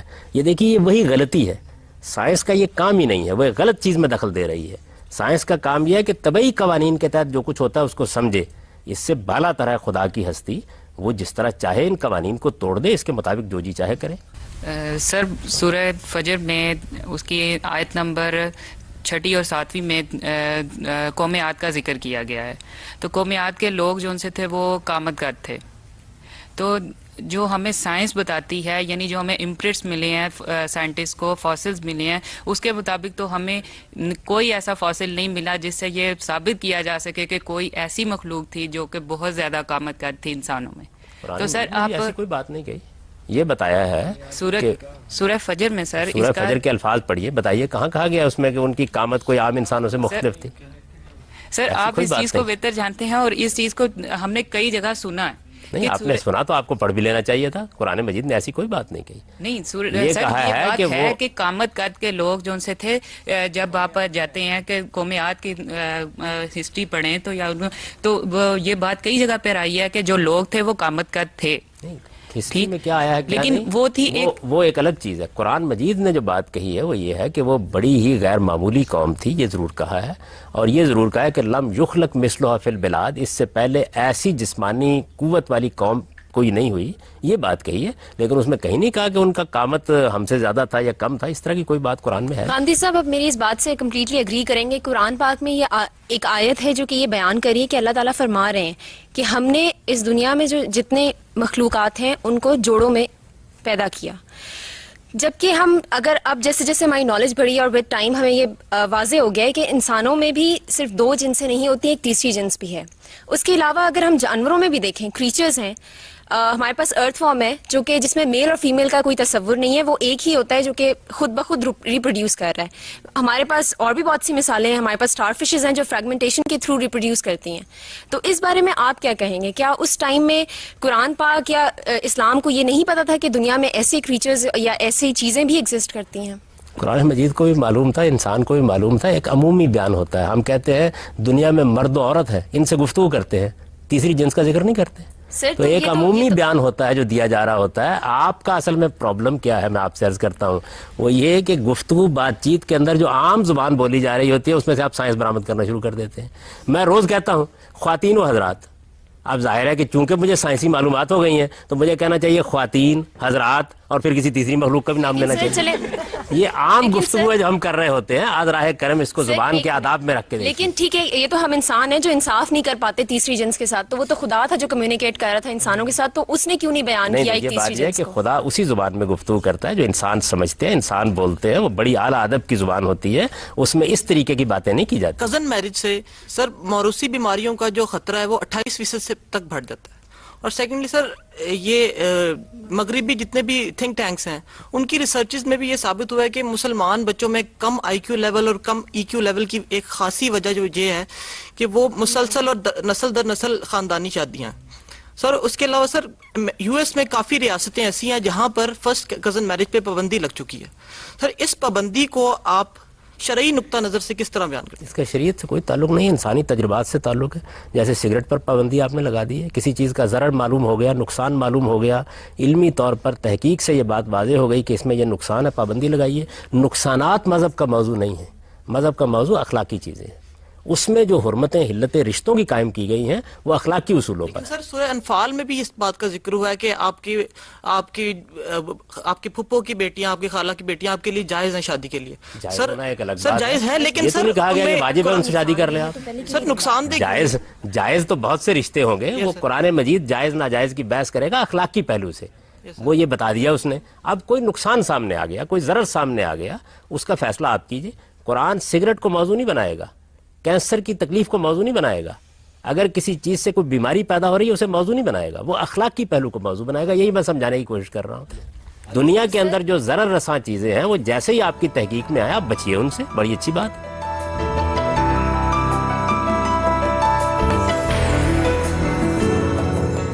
آپ یہ کہنا چاہ رہے ہیں کہ سگریٹ پینا مذہب نہیں منع کر رہا، وہ یہ منع کر رہا ہے کہ اگر اس سے نقصان ہو رہا ہے تو اسے چھوڑ دو. مطلب ہمیں پہلے پھر قرآن نے اس ٹائم پہ ہمیں یہ اگر پتا تھا، اگر میری بات پہلے سننے کی کوشش کیجیے. یہ مذہب کا موضوع نہیں، مذہب کا موضوع اخلاقی نقصان ہے. مذہب کا موضوع جسمانی نقصان نہیں ہے. جسمانی نقصان آپ کو سائنس کو بتانا چاہیے. یعنی فلاں چیز آپ کے جسم کے لیے ضرر رساں ہے، یہ سائنس بتائے گی. فلاں چیز آپ کے اخلاق کے لیے ضرر رساں ہے. اخلاقی مذہب ہے اور قرآن پاک ہمیں صرف اخلاقیات سمجھاتا ہے، اس کے علاوہ اس کا کسی چیز سے کوئی ریلیشن نہیں ہے. اس کا تعلق ان چیزوں سے ہے جن کے لیے ہم خدا کے سامنے کل جواب دہ ہوں گے. وہ ہمارا اخلاقی وجود ہے. سر ہمیں 1400 سال پہلے تو یہ چیز واضح تھی. خدا تو جانتا تھا کہ کزن میرج سے نقصان ہو سکتا ہے، تو اس وقت یہ چیز کیوں نہیں بیان کی گئی کہ حرام ہے؟ خدا تو یہ بھی جانتا تھا کہ جہاز کیسے بنے گا، خدا یہ بھی جانتا تھا کہ گاڑی کیسے وجود میں آئے گی. اس نے ان کو موضوع نہیں بنایا، یہ انسانی عقل کے لیے چھوڑ دیا گیا تاکہ آپ تحقیق کریں. دنیا میں ہر چیز خدا اگر دے دیتا تو انسان کیا کرتا؟ انسان کا کام ہے وہ تحقیق کرے، زمین کے خزانوں کو دریافت کرے، بے شمار بیماریاں جن سے ہم پہلے واقف نہیں تھے آج واقف ہو گئے ہیں، ان کے علاج کے طریقے ہم آج سے 50 سال پہلے نہیں جانتے تھے آج جانتے ہیں. یہ ساری ترقی ہے. تو کہ خدا تو جانتا تھا یہ ساری باتیں، پھر انہیں چاہیے تھا کہ وہ کینسر کا علاج بھی بتا دیتے قرآن مجید میں، وہ آپ کو یہ بھی بتا دیتے کہ ہیپاٹائٹس کیسے ہوگا، اس کی قسمیں کون کون سی ہوں گی. خدا تو جانتا تھا ان سب باتوں. آپ فرما رہے ہیں کہ مذہب کا مقصد انسان کی اخلاقی اصلاح ہے، جسمانی اصلاح نہیں. درست. ہم سب بات یہ ہے کہ جب حضرت عیسیٰ کا واقعہ قرآن مجید میں ہمیں ملتا ہے کہ وہ برس کے مریض ٹھیک کر دیتے تھے، وہ اندھے پن کو دور کر دیتے تھے، تو اس کا مطلب ہے کہ اہل مذہب انسان کی جسمانی اصلاح کو بھی ٹریٹ کر رہے ہیں. نہیں، وہ معجزات تھے. وہ سیدنا مسیح علیہ السلام ایک ایسی قوم کی طرف مبعوث ہوئے جس قوم پر خدا کا عذاب آنے والا تھا. اس سے پہلے ان کو غیر معمولی معجزات دیے گئے، ان میں یہ معجزہ بھی موجود تھا. یہ نہیں کہ وہ کوئی طبی طریقہ انہوں نے ایجاد کیا تھا یا کوئی علم ایجاد کیا تھا جس سے یہ کام کرتے تھے، وہ خدا کے اذن سے کرتے تھے. اس میں تو دیکھیے یہ بیان ہوا ہے کہ وہ مٹی کی ایک مورت بناتے تھے، فَيَنفُخُ فِيهِ، اس میں پھونک دیتے تھے، وَيَكُونُ طَيْرًا بِإِذْنِ اللَّهِ، اور وہ ایک پرندہ بن کے اڑ جاتا تھا. تو یہ ایک غیر معمولی معجزات کا بیان ہے، پیغمبر کی صداقت کے دلائل بیان ہو رہے ہیں، اس میں کوئی طبی مسئلہ نہیں دے رہے بحث. صاحب آج آپ ایک 5 سال کے بچے کو بتائیں کہ تم ایک مٹی کا پتلا بناؤ اور اس میں پھونک مارو تو وہ اڑنے لگے گا، تو شاید وہ آپ کی بات تسلیم کرنے سے انکار کرتے، کیونکہ اس کی پرورش جس ماحول میں ہوئی ہے، جس سائنسی ماحول میں ہوئی ہے، اس کا علم اس بچے کا علم اس بات کی نفی کرتا ہے. ایسا اگر آپ 200 سال پہلے کسی بچے کو یہی بات کہیں تو وہ شاید اس بات کو تسلیم کر لے کہ کیوں اس نے بہت ساری ایسی دیومالائی داستانیں سنی ہوں گی. تو صاحب آپ کو نہیں لگتا کہ مذہب اور سائنس کی میوچل کمپیٹیبلٹی کسی صورت میں ممکن نہیں؟ اگر میں 200 سال کے کسی آدمی کو اٹھا کر یہ بتاؤں کہ اس وقت ہم یہاں بیٹھے ہوئے ہیں اور ہماری یہ گفتگو امریکہ میں بھی سنی جائے گی، وہ باور کر لے گا. یہ جو معجزہ اب ہو گیا ہے 200 سال بعد، یہ ذرا 200 سال پہلے کے آدمی کو بتائیے. یہ تو آپ کی سائنس نے کر ڈالا ہے. لیکن میں نے 200 سال پہلے کا ذکر کیا کہ آپ اس بچے کو بتائیں کہ ایک مٹی کا پتلا پھونک مارنے پہ اڑنے لگا. آپ جو بات کر رہے ہیں وہ اب 200 سال آگے کی بات کر رہے ہیں. میں جو بات کر رہا ہوں میں 1800 سال پیچھے لے کے جا رہا ہوں جو حضرت مسیح کا زمانہ تھا. 1800 سال کے بعد یعنی بھی وہ بچہ تسلیم نہیں کر رہا اس کو. میں تو یہ عرض کر رہا ہوں کہ 1800 سال پیچھے لے جائیے اور ذرا موجودہ سائنسی حقائق تسلیم کروا کے دکھا دیجئے مجھے. یہ تو انسان کی کمزوری ہے کہ وہ بعض اوقات اپنے حاضر علم میں گرفتار ہو جاتا ہے. اس بچے کو میں بتاؤں گا کہ پہلے تو مجھ سے وہ دلائل مانگو جو خدا کے وجود کو بتاتے ہیں. یہ میں تمہیں بتاؤں گا قرآن خدا کی کتاب ہے، اس کے دلائل یہ ہیں، علمی اور عقلی طور پر یہ مانو. اس کے بعد جب یہ مانتے ہو کہ خدا اس کائنات کا خالق ہے تو یہ در حقیقت اس کا اعجاز ہے جو آگے چلتے ہیں. سورہ نمل میں حضرت سلیمان کی چیونٹیوں سے گفتگو کا ذکر ملتا ہے. حضرت ہارورڈ یونیورسٹی کے پروفیسر ایڈورڈ ولسن نے تحقیق کر کے بتایا ہے کہ جو چیونٹیاں ہوتی ہیں وہ آواز کے ذریعے نہیں بلکہ اسمیل یعنی خوشبو کے ذریعے کمیونیکیٹ کرتی ہیں.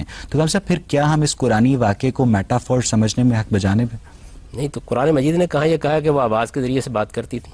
قرآن نے تو صرف یہ بتایا ہے کہ سیدنا سلیمان نے ان کی بات سمجھ لی. کیسے سمجھ لی یہ تو اللہ تعالیٰ نے ہم سب سمجھ لی نہیں ہے، سن لی ہے، سن لی، گفتگو کی. یہ بھی آیا ہے. نہیں یہ ہے کہ انہوں نے یہ چیونٹیوں نے کہا، چیونٹیوں کی سالار نے حضرت سلیمان سے گفتگو کی. بیان تو ایسے ہی کیا جائے گا نا. یعنی اس میں یہ کہا ہے کہ کون سا میڈیم تھا جو اختیار کیا گیا. قرآن مجید تو یہ کہتا ہے کہ ہم نے اپنے پیغمبر کو یہ صلاحیت دی تھی کہ وہ پرندوں کی بولی بھی سمجھ لیتے تھے. اب وہ کیسے سمجھتے تھے اس کو تو قرآن نہیں بیان کر رہا. اس میں کیا چیز ہے جس میں استباد ہے؟ حیرت ہوتی ہے اس بات کے اوپر کہ آج آپ سائنس کے بے شمار اکتشافات ہیں، وہ جا کے کسی دیہاتی کو بتائیے، وہ آپ سے یہ کہے گا تم لوگ کیا باتیں کر رہے ہو، کہاں پہنچ گیا چاند پر انسان. تو آپ ہنس دیتے ہیں اس کے اوپر. میں یہ کہتا ہوں جس وقت حقائق کھلیں گے اور خدا کی طاقت سامنے آئے گی تو اسی طریقے سے موجودہ انسان کی حماقت پر لوگ ہنس رہے ہوں گے. یہ دیکھو کن چیزوں میں پھنسا ہوا ہے. ذات خداوندی کو، یعنی جس نے یہ کائنات بنا دی، جس کے اندر اس نے وہ قوانین رکھ یعنی انسان اپنے موجودہ علم سے آسمانی صحائف میں موجود ہر بات کو سمجھ نہیں سکتا. نہیں سمجھ سکتا، بالکل سمجھ سکتا، بشرطے کہ وہ اپنے مشاہدے کا اسیر ہو کر نہ رہ جائے، وہ عقل سے کام لے، ان بنیادی مقدمات کو مانے. پہلے ذات خداوندی پر بات کی جائے گی، اس کی کرالری ہے. آپ کرالری پر بات کرنا شروع کر دیتے ہیں. اب بات یہ ہے کہ 1620 عیسوی میں ایک مشہور انگریزی فلسفر تھے فرانسس بیکن. انہوں نے قرار دیا تھا کہ علم کی بنیاد الہامی نہیں تجرباتی ہے. حضرت اگر ہم ان کی بات کو تسلیم کر لیں تو کیا آسمانی صحائف میں موجود جو علم ہے جس کی بنیاد تجرباتی نہیں الہامی ہے، کیا اس کو ہم علم مان سکتے ہیں؟ کیوں نہیں مان سکتے؟ یہ ان کی غلطی تھی کہ انہوں نے علم کو ایک دائرے میں محدود کیا. علم کی بے شمار بنیادیں ہیں. علم وہ بھی ہے کہ جو میری عقل اخذ کرتی ہے، علم وہ بھی ہے جو تاریخ سے مجھے حاصل ہوتا ہے، علم وہ بھی ہے جو میرا وجدان مجھے بتاتا ہے، علم وہ بھی ہے جو خدا کے پیغمبروں کے ذریعے سے ملا ہے. اس علم کے بھی عقلی دلائل ہیں. یہ بات کہ تجربے اور مشاہدے سے ملنے والا علم حقیقی ہے، یہ بات اب دنیا میں کون مانتا ہے؟ یہ تو بڑی پرانی ہو گئی یہ بات. دنیا کے اندر علوم کے بے شمار ذرائع ہمارے سامنے آ گئے. تجربہ مشاہدہ کیا چیز ہے آپ کا؟ اب تو آپ یہ جانتے ہیں کہ آپ کی آنکھ جس چیز کو دیکھ رہی ہوتی ہے وہ اپنی جگہ چھوڑ چکی ہوتی ہے. اب تو آپ یہ جانتے ہیں کہ جس کو آپ مادہ کہہ رہے ہوتے ہیں وہ حقیقت میں کچھ بھی نہیں، اس کی کوئی حقیقت نہیں. تو دنیا کے اندر علم بڑھتا رہتا ہے. یہ انسان کی بدقسمتی ہے کہ وہ اپنے زمانے کے علم میں اسیر ہوتا ہے اور اس کی بنیاد پر بڑی بڑی حقیقتوں پر گفتگو. ناظرین، مذہب کا